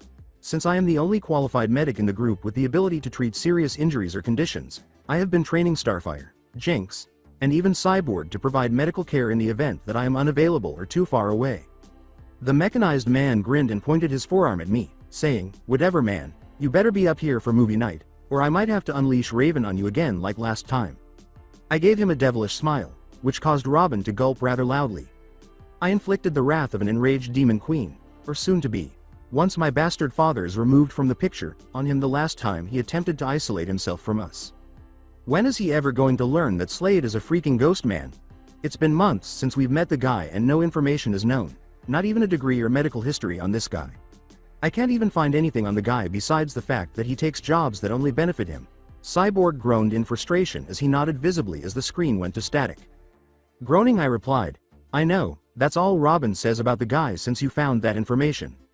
I'll give it to him and get him to be up here in time for the movie," I say as I head toward the elevator after grabbing the food Robin ordered. Starfire was trembling with excitement, and I could hear her hum, "I swear the things I do for my friends." Robin's lair or lab, whatever. He was moaning in frustration, and I could hear it. He was dressed like a living traffic light and was a little taller than Beast Boy. With backward, spiky black hair. "You gonna eat or does someone have to force feed it to you like a child who's acting out?" I asked, slamming a tray of food onto the table. "What is it, Raven? Can't you see that I am busy?" he moaned. "Yeah, I noticed. And you've been busy since the day we first met the damn guy," I said in a clipped voice while massaging my temple. "What's that supposed to mean?" he exclaimed, turning around. With an interesting scowl I said, "You're obsessed about the guy since we first meet him. No information can be found, not even Cyborg can find anything, so I'm gonna make this painfully clear." When my eyes turned red with black slits, I could see the expression on Robin's face, so I charged with murderous intent to make sure he received the message. "You will be upstairs in your pajamas tonight for the movie marathon. You will not bring up Slade for a couple of months, and you will socialize with the others or I will use your skin as a hammock, understood? Even though he was unable to shake his head quickly enough, I still found it enjoyable. Being around Naruto has probably made me a little sadistic. Well, really sadistic. But that doesn't mean I can't still enjoy the agony of those who irritate me. I keep sending the green mutant through them because he can't take a hint, which explains the enormous bill for window repairs. Nevertheless, after a short while, I softened my glare and nodded, saying, "Good, and remember you better keep your word. You remember what I did to Beast Boy when he failed to follow his word." Remembering that one made him shiver. He wouldn't stop pulling practical jokes until someone went too far and unintentionally obtained Starfire. The green changeling had a rough month after I pinned him to the wall and made him swear to stop playing practical jokes. However, that only lasted for a week before I went crazy on him using razors, salt, and rotten lemon juice. Satisfied with his response, I teleport back upstairs and enter my room to change the time and see that there isn't any crime from the hive or any random thug.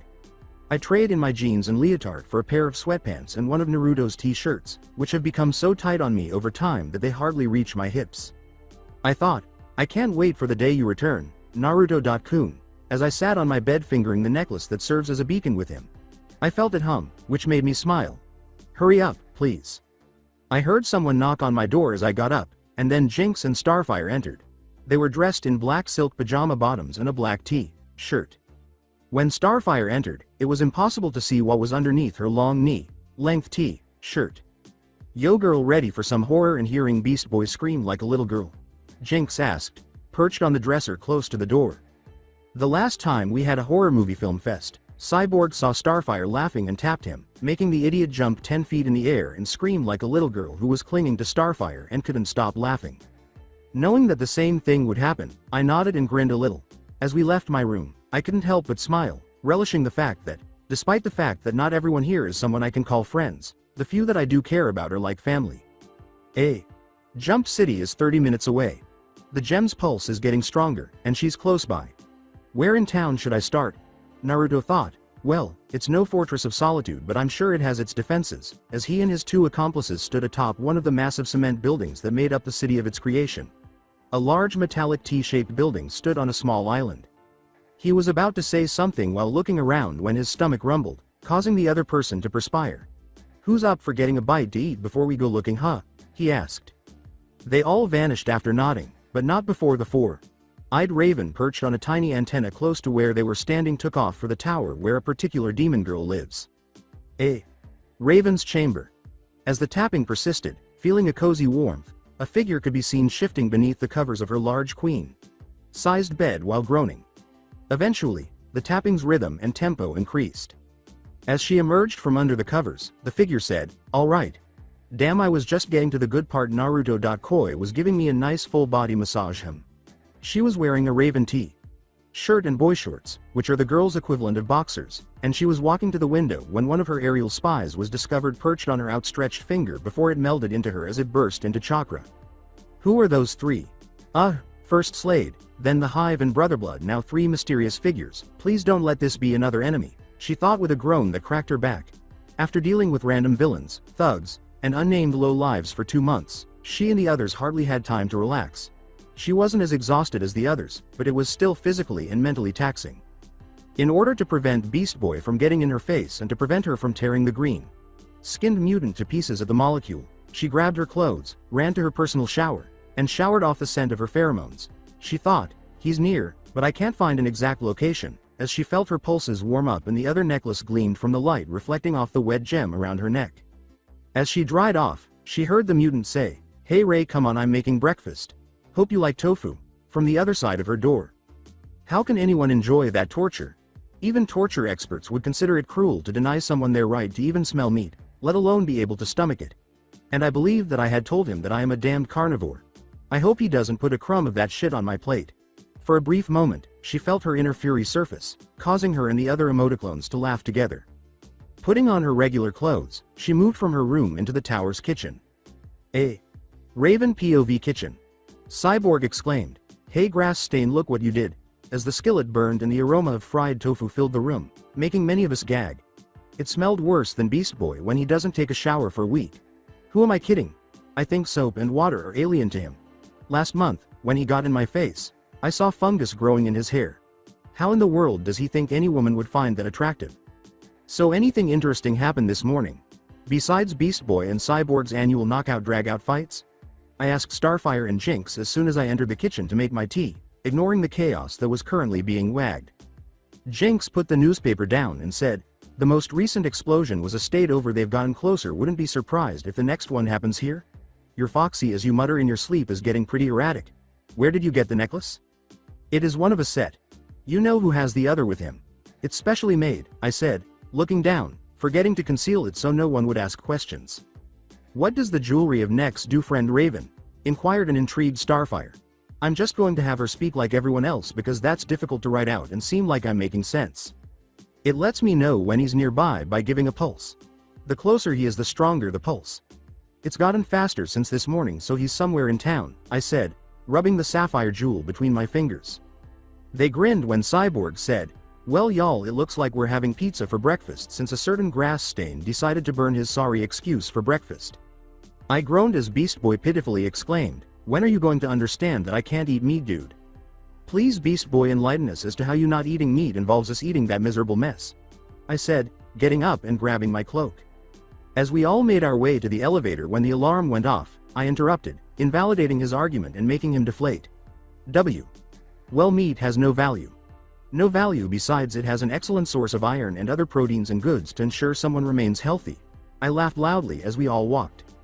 Robin was already on the other end, ducking under a flying steel beam when his voice boomed through the comm device. "Titan's Cinderblock has been seen rampaging down by the steel yard and grabbing materials. Hurry." A groaning Jinx said, "Aw, come on. Can't we at least eat? I fell asleep before dinner was served, damn it." "No need to worry. We will kick the butt and eat after, all right," the friend, who is also a star, said. I couldn't help but laugh because, for whatever reason, everyone who ends up staring at the out of place princess ends up agreeing with everything she says. The last two boarded the elevator and boarded Cyborg's T-car on their way to the steel yard, but I can't get rid of the feeling that something intriguing involving those cloaked figures is about to happen. A steel mill. The monstrous creature roared, "Raar, I'm not very good at monster voices or effects," and hurled a steel beam at the Titan's declared leader, who rolled aside. He thought, "Where could they be?" as he glanced at his communicator. By now, shouldn't they be here? Without pausing to look up, he struck the back of the stone giant's hand, sending him flying across the floor and into his recently arrived teammate Beast Boy, before they both struck a steel beam. "Robin BB!" exclaimed the cyborg as he charged at the Juggernaut after witnessing his two friends being injured. His hand transformed into a sort of cannon and fired a sonic blast that made contact and caused dust to fly. "They're all right, y'all, the both of them are just unconscious," he said, sighing as he ran over to the two fallen Titans. Jinx yelled, "Yeah, that's helpful and all, but we could use a hand here, you know?" as she cartwheeled away from a cement mixer and threw a few of her hex bolts, causing the steel beam he was holding to tighten around his hand before he threw it off. Above the tall beam. It appears that they could improve their teamwork. The girls and Raven are perfect. The tallest cloak thought, "That Cyborg fellow and Starfires are nothing to laugh at." Cyborg was ultimately eliminated from the fight after being bound up with multiple girders to a support beam, and Starfire was rendered unconscious by a blow to the head. Though he and the others flinched when Jinx and Raven's heads were knocked together and tossed to the side, he sighed, saying, "Well girls, looks like we got some saving to do," realizing that they were on the verge of unconsciousness. They could work on their evasion and stamina, though it becomes rather helpful when dealing with larger enemies. They gave a nod before disappearing in a cloud of smoke. Raven's point of view. "In order for the bastard to put me down like this, I've gotten careless with my training. Jinx could crack a diamond with Robin's hard head, in my opinion." When I felt a pair of arms encircling me and said, "You're going to be all right, Raven. Chan, let's get you and your friends out of the backlash," I noticed a flash of light as Cinderblock flew across the floor. "Huh? Who are you?" I asked as a loud crash caught my attention. A second cloaked figure had punched Cinderblock, sending him flying, leaving me stunned. "Who the hell is that?" I exclaimed. I heard her murmur, "To think he's going moderately easy on him," and all thoughts of tiredness vanished as I watched the fight intently. His motions look remarkably familiar. From where, though? When a flash of light struck me in the eye, my emotions did nothing to alleviate the frustration caused by the thoughts that were racing through my head. What is that? Upon closer inspection, I noticed a gem of some sort that caused my heart to race and my eyes to widen. "Naruto?" I exclaimed. "Wow. Who is this guy?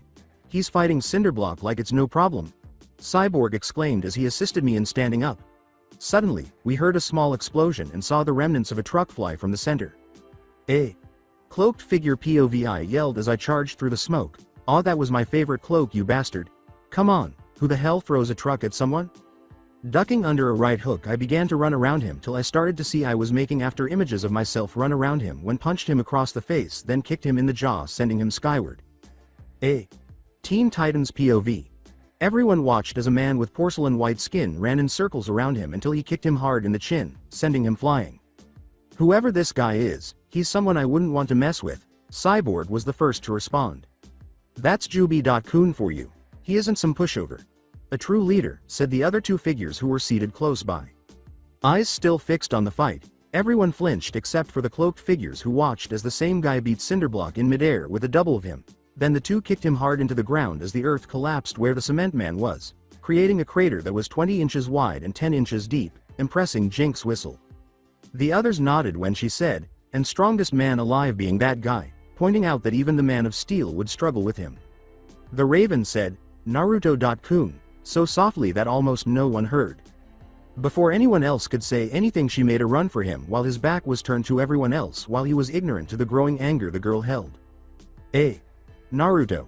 When he heard the all.2 familiar, Naruto.kun, he exclaimed, he was one heavy son of a bitch, strong too. When he turned, he saw a girl he had been missing for a long time.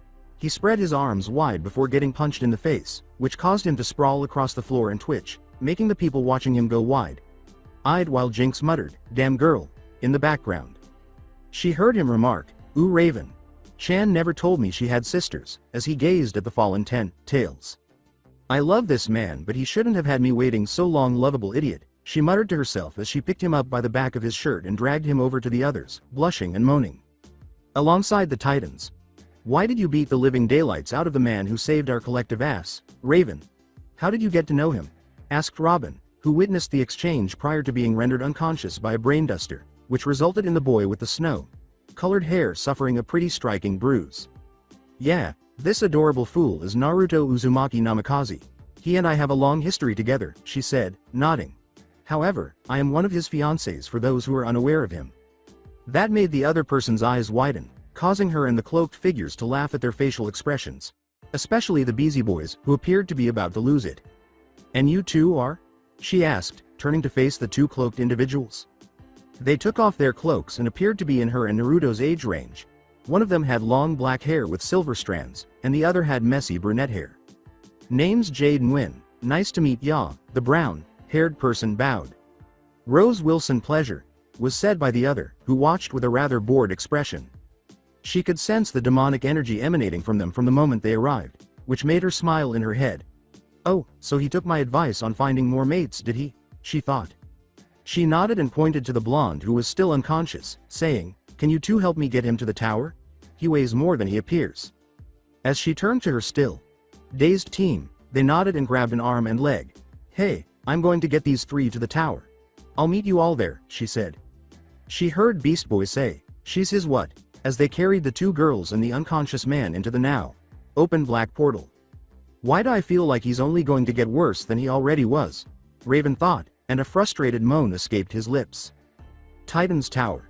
Sitting on the side of my bed with Jade and Rose, I moaned, he's only gonna get worse," as the three girls gathered around Naruto, who was still unconscious. My two new sisters raised an eyebrow at me, prompting her to explain. "The green one, the short one.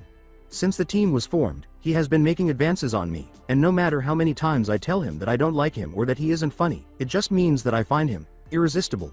I shivered as I said this. I turned when I felt a tap on my shoulder and saw Rose staring at me. "So you're the 9, Tails, huh?" Before she nodded and said, "I understand why Naruto likes you." I could feel her eyes darting around me as if I were her prey. "And to put it mildly, it's pretty amazing that you were able to do what you did to him, even though it was unexpected. And I'm guessing you both are two of the new tailed beast?" Jade nodded enthusiastically, causing me to raise an eyebrow and gesture to the two of them. Jade responded, "Yeah, I'm the 2 tailed lynx, while Rosie here is the 8 tailed dog," as they nodded. I asked, nodding, "Did Naruto.kun find anyone else to become the new tailed beasts, or are you two the only ones?" No, Jade said, shaking her head. When we encountered the new 5, 4, and 6 tails while we were out eliminating those cults. She was a fascinating kind of Wonder Woman. Following that came Hotspot, Blackfire Starfire's sister, and all 3 of them are also his mates. The fact that Starfire's long-lost sister is one of his friends made my eyes widen once more. Wonder Woman is one of the few female members of the Justice League and is arguably the most attractive superheroine, villain. But who the devil is Hotspot? As I heard, Hotspot is a young hero who protects the denizens of Morocco, I asked aloud. He has potential, particularly when it comes to using his fire element, which gives him pyrokinesis and allows him to transform into a being composed of fire. A voice rang softly, tickling my ears as I jolted to my feet and felt a pair of powerful arms encircle me. "Array. Heim, did you have to knock me out?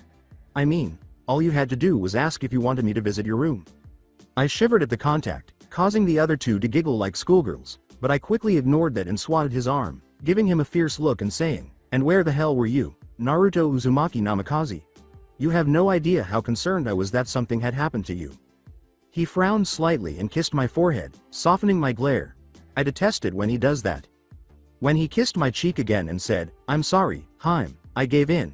On the plus side, though, I've eliminated all but one of Trigon's cultists. Apart from one. I repeated, unable to comprehend how it could be so hard to locate a single base. "Yes, I have searched everywhere from our starting point to Morocco with everyone else, but we have not found them. I'm positive that the last base is located in Jump City, but someone must have thought of a way to conceal it from either above or below ground." As far as I can tell, all 3 of us raised our eyebrows when he said, "I'm praying for below ground," which made him laugh. If it was airbound, I would feel like a fool for missing something that would be fairly simple to locate with the right tools, so I'm hoping it's below ground. It's not my fault I couldn't find them. Why am I being blamed for being an idiot? So unfair, he muttered as he explained his hope that it would be underground, in which case he would have to find a space that had either been made some time ago or rather recently. The 3 of us laughed at him.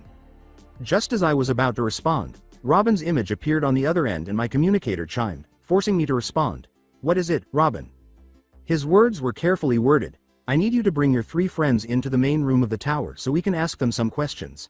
He could see my annoyance, and with good reason. My friend and my 2 new friends were having a great time catching up, and you're bothering us. I didn't care about the rest of what he said, but the questions to interrogate were the most striking thing I could translate. He needs to understand that not everyone is a spy or an enemy. "Sure, we'll be right there, Robin, hold your horses." Cutting the line, I sighed as I saw the 3 of them stare at me after I explained what was probably going to happen and the questions he would probably ask. They nodded, though Rose had a frown on her face and followed me out the door. Alongside the Titans, Cyborg and Jinx moaned as Beast Boy paced the room, creating a hole in the pattern of his steps from one end of the couch to the other, while the Titans waited in the main room. He said, "Grass stain, sit down, you're driving everyone crazy watching you," but Beast Boy got in his face. Am I the only one who finds it concerning that Raven has 3 strangers in her room? They might be subjecting her to unimaginable abuse. He was getting hysteric when Jinx slapped him over the head. Starfire remarked, causing everyone to stare at her as if she were an alien, "You're just worried that Naruto is getting closer to Raven while you're all like, now Boo Bear is mine," Jinx clarified. When Beast Boy recalled, "She and I have been watching a lot of daytime reality shows," caused them to nod. "How are you aware of his name?" Gazing accusingly at the black cat on foot. Raven whispered the boy's name, "But keep in mind that they are clearly acquainted and very close," which she explained back at the steel yard before departing, she said, rolling her eyes at his unease about their intimacy. "But he has multiple partners," he stammered, drawing curious glances. He remarked, "Mates are the animalistic version of husband and wife," as the cyborg rolled one eye and fiddled with his arm with a screwdriver. He put the wrench away and reached for his nearby drink, saying, "What I want to know is how he could knock Cinderblock around like he was a ragdoll." As the door suddenly flew open to reveal Naruto and the others, Robin remarked beside Starfire, "I suppose we will find out when they get here in a moment." "Robin, we're here. What do you want?" He shrank back, much to Raven's and the new group's amusement, as Raven glared at him. Naruto coughed and said, "Well, first could you 4 take a seat and we can begin," pointing to the big black leather couch in the shape of a U. Jade and Rose were sitting next to Raven and Jinx, and Naruto was doing his best to ignore Beast Boy's glaring stare. "So what do you want to know, traffic light.san?" Naruto asked, glancing at Robin. He turned to Raven in the hopes that she could translate, raising an eyebrow at the missing Rose and Jade's laughter. What do you want to know, Mr. Traffic Light? She asked, rolling her eyes. He scowled at Naruto, who was merely acting like a naive foreigner, and asked, who do you work for? Naruto glared at him because he didn't like the tone he used, and his eyes darkened and narrowed dangerously. If I were you, boy, I would watch that tone, he said. You're not a bad brain. He frowned as she translated once more. You think this is a game? I'll ask again. Why are you here and who do you work for? Well, Bird Boy for one, I don't think this is a game because something serious is going to happen in some time and it has to be stopped, Naruto said, rolling his eyes. 2. I am here to be with Raven as I promised before we parted ways a few years ago in order to fulfill our mission, and I work for a higher power that sent me here. Wait, you can communicate in English. When he asked why he didn't, Cyborg nodded and said, with all this thick anxious air I had to ease some tension. Naruto responded by giving him a light smack upside the head, and the Raven gave him a flat look, which made him laugh and scratch the back of his head. So who is this higher power you speak of, the government? Asked Robin, not buying it. Furthermore, what is this mission and why is a Raven involved? If you must know my mother, who is the goddess who created the worlds and the gods who govern them, he said, pushing Robin out of his face as he noticed their growing proximity. She sent me on a mission to stop a powerful demon that a particular person and group are bringing to this world. Raven has been assisting me with the mission since our first meeting, so it also involves her. Who are the people you're referring to? Asked Cyborg. He craned his neck, saying, let's see. This guy's arrival is mostly due to a group of supervillains and villains, as well as a man by the name of Slade. When he heard the name Slade, Robin exclaimed, how do you know Slade? Since we first met him a few years ago, we've been attempting to learn as much as we can about him, and you unexpectedly show up knowing who he is. Well, it's a wonder that you couldn't find anything about the man because he keeps changing his name. Among his many aliases, Deathstroke the Terminator was one. He's Rose Heim's father, and she fled from home when she was 7 years old because he was trying to mold her into his own image, he said, his mouth closing as he spoke. Finally fed up with the pathetic intent of the killer, he said, can I help you, Beast Boy San? He abruptly stood up and asked, how do you know Ray? As the slits in Naruto's eyes narrowed. Ray Chan is someone I've known for some time now since we were 10, he said, his own eyes narrowing as the slits in his own eyes narrowed to tiny needles and his hair spiked. He did not like the affectionate tone at the Ray. When she and I arrived, we made the decision to part ways and reconvene after I had eliminated the group of cultists who worshipped the demon and were facilitating his arrival by destroying the artifacts that Slave had been unearthing and distributing to worshippers worldwide, as well as the items and shrines, temples that they were utilizing to help them. So, you are the cause of the sporadic site explosions that have occurred in recent years. Why don't we send you to Arkham or bring you into the League? Beast Boy nodded, and as a demonic 10-tailed wolf or fox glared down at them, a powerful pressure came crashing down on them. Because I will defeat Batman and Superman, I would love to see them attempt to imprison me. And 2, I won't fail this mission, so if they are successful in locking me up, I will simply leave. Trigon will take over this world, as well as every other world, universe, solar system, and alternate reality, if I fail. He will do this until he is strong enough to defeat the gods and rule everything. You could attempt to prevent me from completing my mission, but if it becomes necessary, I will kill. In my world, we were trained to be shinobi from the age of 6. When we embark on a mission, our goal is to complete it. With a serious expression, he said, anyone who gets in our way is to be disposed of, and I would rather not harm Blackfire's sister. Rose, Jade, and Raven nodded, but Starfire appeared ecstatic. Do you know the location of my beloved sister? He laughed as she said, floating in his face with stars in her eyes. Well, as you can see, she's one of my friends and she's helping the local forces where we last met. Even though she did mention that she was coming to see you and hear about your adventures, he said, spinning his smile enthusiastically until she paused and gave him a wide-eyed look. You're the husband of my sister Blackfire? As her smile widened, he nodded, and she gave him a firm hug that made him laugh and pat her on the back. All right, enough of the excessive joy. Why come now? While Cyborg enjoyed seeing Robin's envious expression, Robin expressed disapproval of Starfire's intimacy with the enigmatic stranger. I've destroyed every cult hideout in the world, with the exception of one here in Jump City, but this is the most difficult one I've ever had to locate, which is why I appeared now. Slade or whoever is helping them probably made them switch hiding places. I'm guessing it's somewhere in the sky or underground. If that's the case, it must be underground, Cyborg said as he rose from the couch and walked over to the computer, where he began typing on the keyboard. The people helping Slade aren't insane enough to construct a space station where the League's own spacecraft hovers just outside of Earth's orbit. So that means they must have either built the underground shrine or it was already pre-existing, otherwise people would have noticed the tunneling, correct?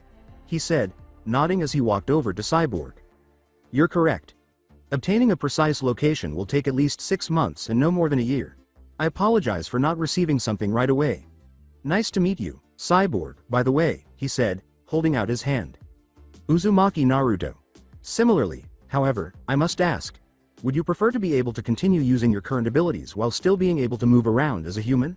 I suggest a possibility, he said. Are you really capable of that? Since the incident, he's always wanted to be human again, but he still loved helping people, he said, his voice full of hope. Yes. You're already halfway through, but I'll finish it, even though it will take some time. In any case, my plan is to integrate all of your abilities into a mortal form with functional organs. The metallic man's face lit up with hope as Naruto said, you could change your appearance with a cybernetic nanobite that will meld into you, giving you a human form with fully functional organs and reproductive system, meaning you can have children. Cyborg, though as I said it will take time. Cyborg was confronted by Beast Boy, who said, dude, how can you just trust him? For all we know, he might be lying. Cyborg gave Beast Boy a glare that startled many because it was the first time he had ever given the young changeling such a look. As opposed to you, Beast Boy. I don't allow my small-minded jealousy to cloud my judgment. Come on, Grass Stain, you can trust someone based on your gut feelings, but you won't since he and Raven have been dating for a while. My scanners have been monitoring his, Ray's, Rose's, and Jade's heart rates since the beginning of the interrogation, and they have remained constant ever since, so I can tell he is honest.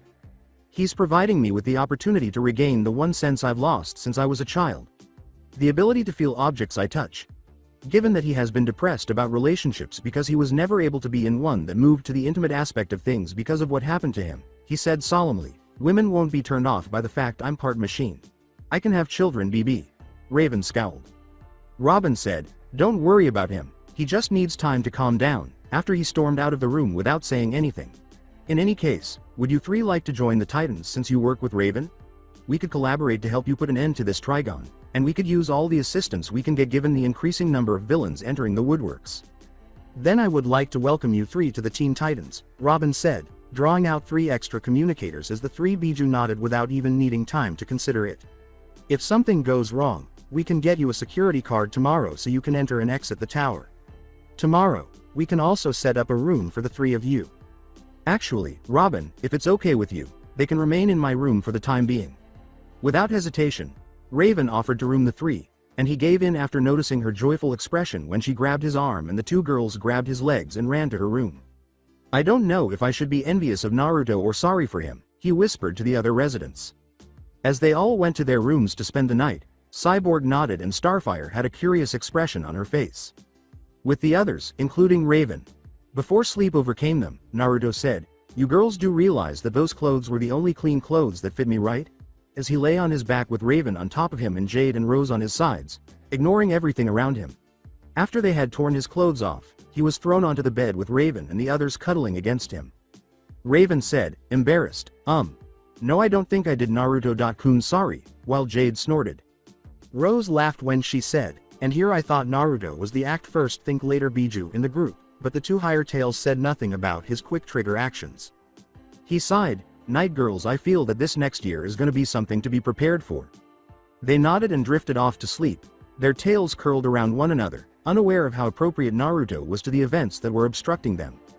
Summary. A week had passed since Naruto and the girls joined the Titans, and it had been quite an eventful week. Naruto got along with Robin and Cyborg to the point where the 3 of them were practically brothers. Starfire spent as much time as she could with her new brother. Law, who enjoyed having a sister even though it wasn't biological, and he helped her understand English while she taught him some Tamaranian.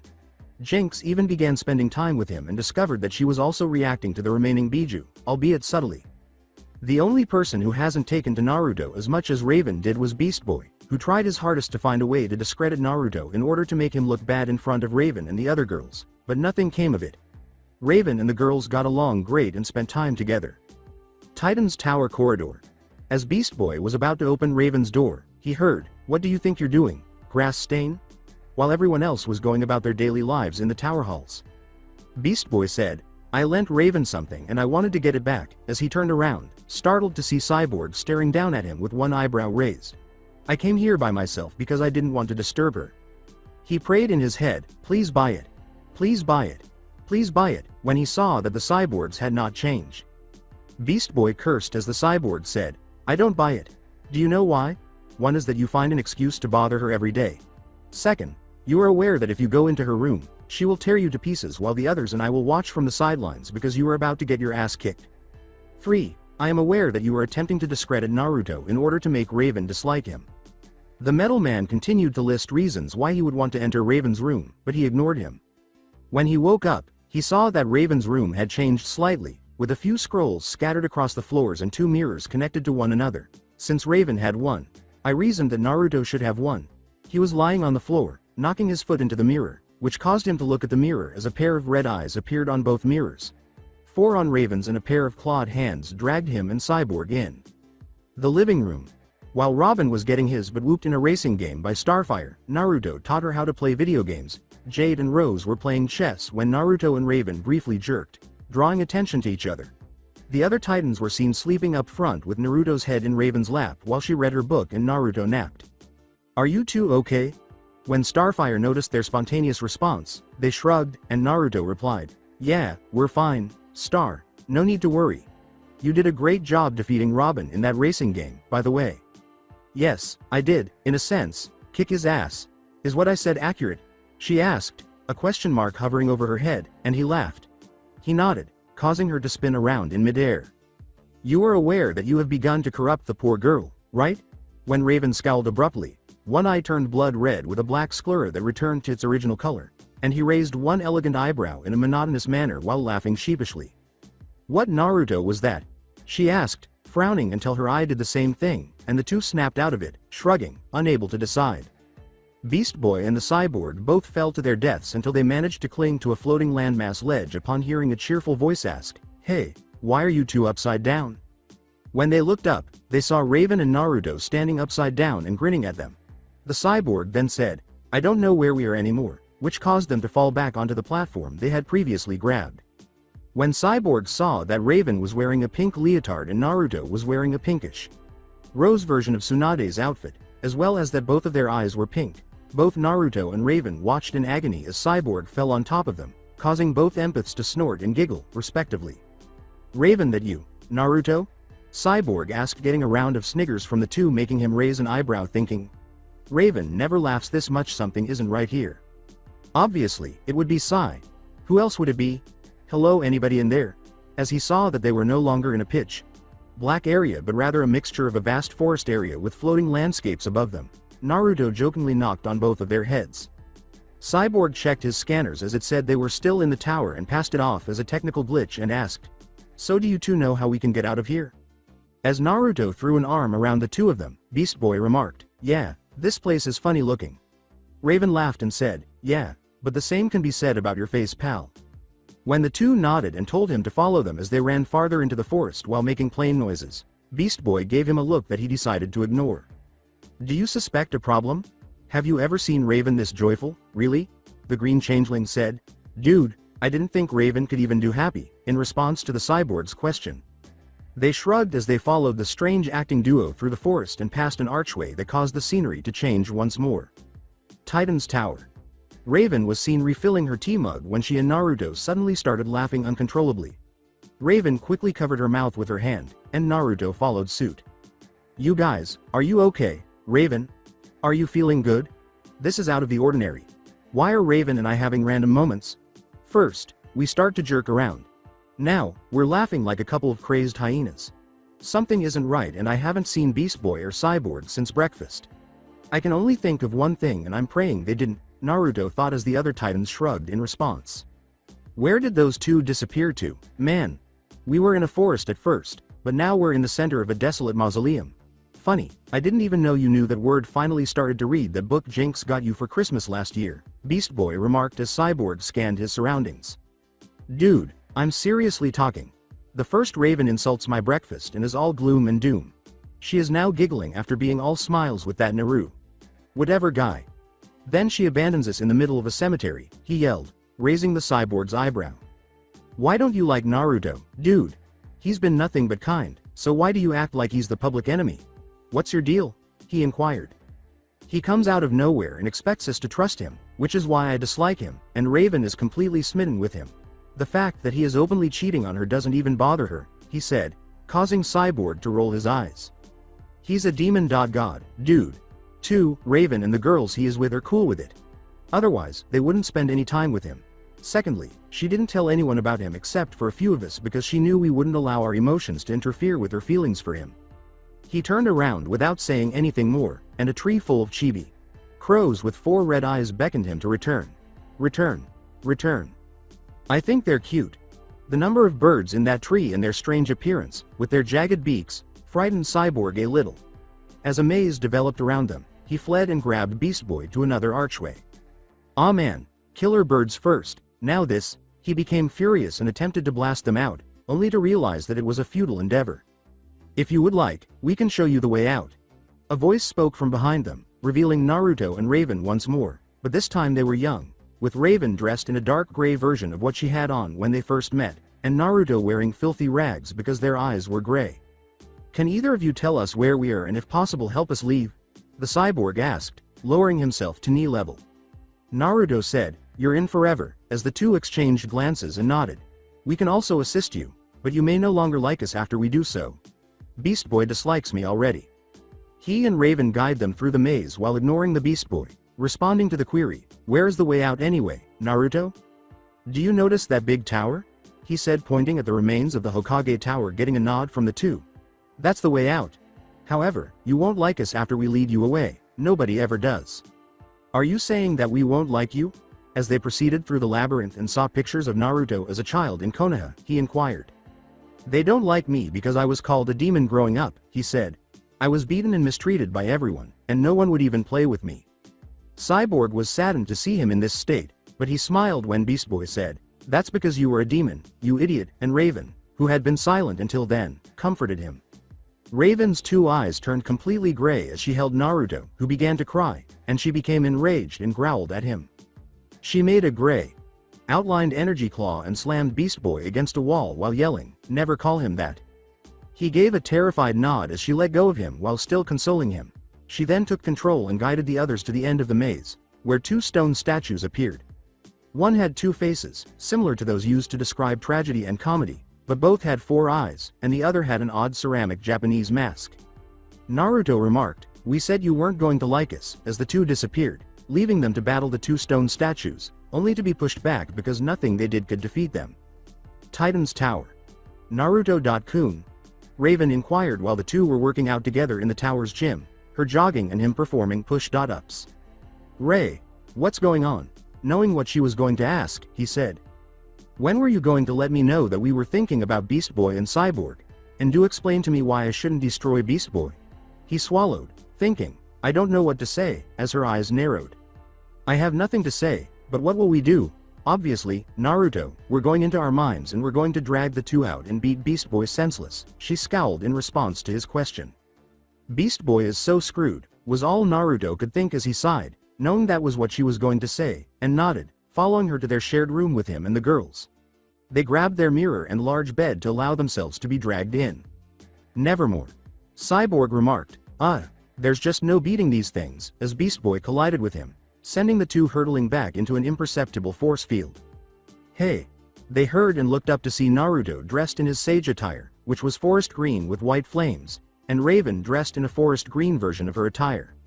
When Raven cut the statue in half with 2 fingers and Naruto slashed it with his Yamato, Beast Boy and the cyborg were left dumbfounded, especially when Raven exclaimed, holding up her hand to them, oh yeah, that's how it's done. Give me some, please. When she said, come on now, don't leave a girl hanging now, the 2 of them just stared at each other, raising their eyebrows. Beast Boy yelled, what's wrong with you 2? First of all, you're all smiling. Then you're both suddenly Marines, and you're depressed. Who are you? I'm Raven, I'm Naruto, was said in unison by the other 2 Naruto and Ravens that appeared next to each other in pairs of pink, gray, and green. Cyborg pointed to them and said, I understand why my scanners kept saying we're in the tower, as the 2 gaped. We are in their minds, not in a different universe. Green represents bravery, gray represents timidity and fear, and pink represents joy. "And I want you out," was said by an angry voice, and the clones disappeared. Naruto appeared sheepish, scratching the back of his head as they turned and were subjected to a raven's four-eyed enhanced glare. Beast Boy started to say, "Hey Ray, we were looking for you when..." But she interrupted him, saying, "You were trying to find some information on Naruto and get trapped. I'll say this once, then. Not a toy, this is our mind." When Raven said, "We have to lead you out of here," he nodded fearfully and cowered beneath her stare. "The security system activated when you entered this location without our consent. Move it, then." As the four made their way through the remaining paths to witness the other emotions of Naruto and the Raven together, they nodded fearfully, seeing the anger behind the glare. One pair was wearing yellow glasses, another was wearing red with their hoods up, revealing their red eyes through the shadow of their hoods, and there were many more to come. Raven remarked, "Now get moving," as they arrived at the tower, "and you will wish you had witnessed this place's last defense when we emerge and I still see you in our room, Beast Boy." Pointing to the village's outer wall, they saw two large quadrupeds, a wolf with many tails and a fox. Like appearance with wings, swishing aimlessly while their crimson eyes stared down at them. The ground began to vibrate as a low growl rumbled. After apologizing to the two of them for interrupting, Beast Boy turned white and fled through the portal, but they dismissed it, claiming he was attempting to prevent him from doing something foolish. Sigh. Sitting on the steps, she remarked, "Beast Boy is becoming a handful," while Naruto sat behind her, massaging her shoulders and groaning in gratitude. "All I can hope is that he quickly moves past this stage. I mean, he's got to find some other girl out there, right?" Naruto said, hopefully, not wanting to have to hurt the green changeling for overstepping his boundaries, with her thinking the same. Getting up, she walked through the door saying, "Come on. I don't want Robin to become trapped here as well and wonder where we are all. Though it would be funny seeing him trying to rationalize all of this that's going on in here," he said, laughing as he followed her out. Thinking it through, she waved their emotions goodbye as she said, "Yeah, that would be pretty funny, huh? Well, maybe at a later time." Titan Tower. "One thing I dislike about using the mirrors to access our mindscape is that it makes me feel lightheaded." "A head rush," Naruto uttered, shielding his head from the rush of dimensional travel, only to have the Raven lightly slap his shoulder. As Robin and Starfire fell through their door and the two demons raised an eyebrow, she said, "Grow up, Naruto-kun. It isn't that bad once you get used to it," he nodded. Raven Naruto, we were just, checking on you too. We haven't seen either of you for a while and got worried," Robin hurriedly remarked as he fled the room, leaving a trail of dust, and Starfire approached them, inquiring, "Are the two of you all right now?" As she embraced them so tightly that they could swear they heard some of their bones pop, they nodded while staring at Raven and her at Naruto. "I keep sensing a steady amount of demonic energy building up somewhere here in the city. If I could just find out where I could do something. I have to get everyone ready and I gotta get in touch with my spy, see if she's come across anything," Naruto said, and she flew out of the room as the two left after asking Cyborg to fix their door for them. Knowing that things are going to get interesting and that he and his friends will need to get stronger, much stronger, in order to survive, Naruto couldn't help but sigh inwardly as he felt the demonic energy surge and fade. Titan's Tower. Why are we outside at 3 in the morning, dude?" Beast Boy let out a moan as the other Titans, with the exception of Cyborg, Naruto, Raven, Jinx, Rose, Jade, and Starfire, were all awake. "You're awake at the wonderful time of 3 in the morning, my lovely little green bean, because during your bout with Cinderblock I saw your fighting capabilities and it's safe to say, you could use work," he said as he passed them all. "Hey, dude, everything has been going great," Beast Boy defended, receiving a backhand slap to the head. "All right, you're fine. Tell me, though, why your gut didn't alert you to that." Naruto poked him in the head, causing him to jump until he began to react slowly while his movements were still slow. "You're a walking animal database, and yet not a single animal in you warned you about that. And then there's the fact that you limit yourself to animals you can find from day to day walking down the street or things you've been forced to learn about during your time with your old team, the Doom Patrol. You don't make the most of your abilities. You are unaware that you might be able to change into a dragon, for example. Who's to say you can't mix and match animals or use the strengths of those creatures while you're still yourself? Imagining it," Naruto said. "Just practice, and you'll have the strength of a rhino or Rex and the speed of a raptor." As Naruto watched Beast Boy consider it, he remarked, "Hell, with your DNA as it is, you have the most versatility of all the Titans." The team groaned as Naruto said, "That's just to name a few, so this is what we're going to do for the next 5 hours so we can see where you all stand.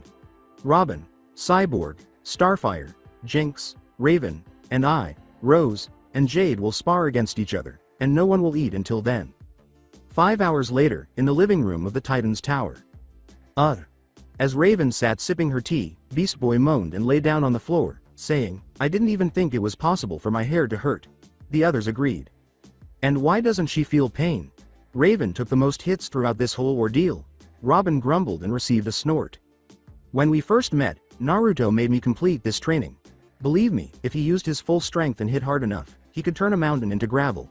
He raised an eyebrow as they all stared at him, but she smiled and said, "Trust me, he was holding back at least 80 to 98% of his strength." "What?" Naruto inquired, causing them to perspire. "How are you so strong, dude?" Beast Boy asked, shrugging. "Well, I'm the son of a goddess who became a powerful demon by absorbing said demon into myself, and said demon could alter landscapes with a swing of one of its tails. But that's beside the point, to be honest. If we were grading you by my world's standards, you all would be..." Naruto began as they attempted to lean forward. "In contrast to the individuals you battle."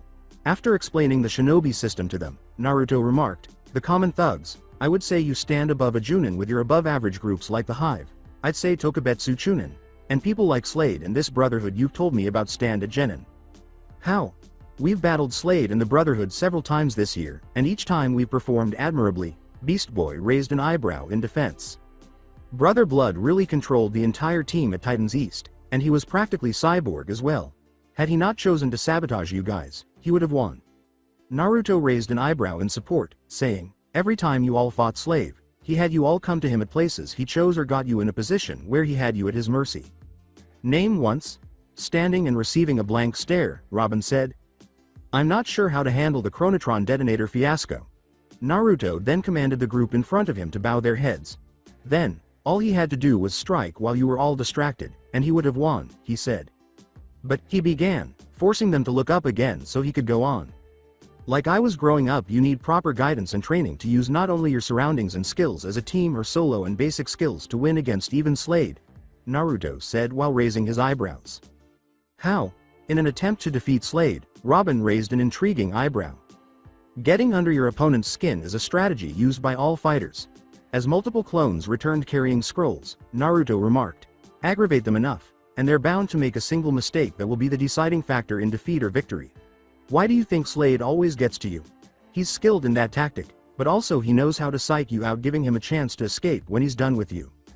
"Naruto, what are in the scrolls?" With a smile that Raven and the others were all too familiar with, Starfire inquired. "You see, when my mother created all the worlds, including this one, she gave the people who live there the ability to use chakra, which is the natural energy found in all living things, including plants, but that's senjutsu, or energy from the world. However, that is unimportant because all living things use chakra. Therefore, since the cyborg is still alive, he also uses it." Naruto said this, and they all raised their eyebrows. "All right, but how does this relate to us?" When a clone touched Robin's forehead and he felt an unidentified energy enter his body, he remarked, "I mean, we don't know how to access it. You see, you have natural access to all meta. Humans, aliens, and things like Starfire, her sister, Jinx, and Raven." He clarified, causing their eyes to enlarge. "Humans who learn to acquire inner peace through meditation have learned to acquire some form of control over it. You and Beast Boy as well have learned to access it as he uses it with his transformations. So you know what we're doing to bring you all up to date to the point where Slade's skill will seem lacking?" Naruto asked, revealing multiple needles as he and the clones seized something sharp from behind. "All the girls and I will be handling the threats that come to Jump City while I have some clones train you. I want everyone to be prepared for whatever comes our way because there is a serious threat on the horizon." They dragged them all to their separate rooms as cries of protest filled the room. "So, girls mind taking Jinx and Starfire into the girls' room and suiting them with their seals while I do the same for the guys?" he said, receiving a nod. In the living room again. With the creation of everything and the manipulation of one of Naruto's paths to create a body with all of Cyborg's abilities while keeping his old flesh and blood, Cyborg used the phrase, "I feel so violated," to describe his body. He was a tall African-American young man with one brown eye and one red. He was dressed in jeans, a black belt with the Titan symbol on it serving as a buckle, and a black short sleeve shirt. "Hey, at least you can train with the rest of us more effectively now. And you failed to explain to me what it's like to have flesh and blood once more," he asked, observing the former automaton flex in front of the window. "I based your body off of an old enemy I faced in my world." He grinned at Naruto as he said, "It's great, I can feel everything I touch. I feel the cold air from the AC. I can even feel my heart beating again. This is incredible. I'm glad to hear that, Sai. Luckily I have a few thousand clones running around the world gathering information. I just so happen to have been lucky one of them came across information involving nanotechnology and its uses and threw in my little touch. As Naruto detailed his actions from his sound cannon to his body, he remarked, from there it was easy in forming you a body with your blood sample and tissues while equipping your body with all the goods your old body had without the downside of your system overheating or constant updates and the risk of being hacked, and your genetics and reproductive system had to be returned. Thank you, man. You have no idea how much I value this. As the Titans cowered in the corner, Robin nodded and Naruto snorted, his smile turning into a sadistic grin that his girls quickly imitated, making them shudder as they drew closer. He laughed, making them all cower as Naruto and the others smiled and laughed slowly, making them shake faster as the sounds of chilling laughter reverberated throughout Jump City, making everyone shudder. Yeah, I would hold on to those thanks until after I have my clones train you all, because those words of appreciation will soon turn into words of hate when you start, he said. As he and the others ran them into the ground, Naruto could only take pleasure in hearing their tortured screams, and he would keep doing so for the next few months. That's it for today. I hope you guys enjoyed this great story. See you in the next one.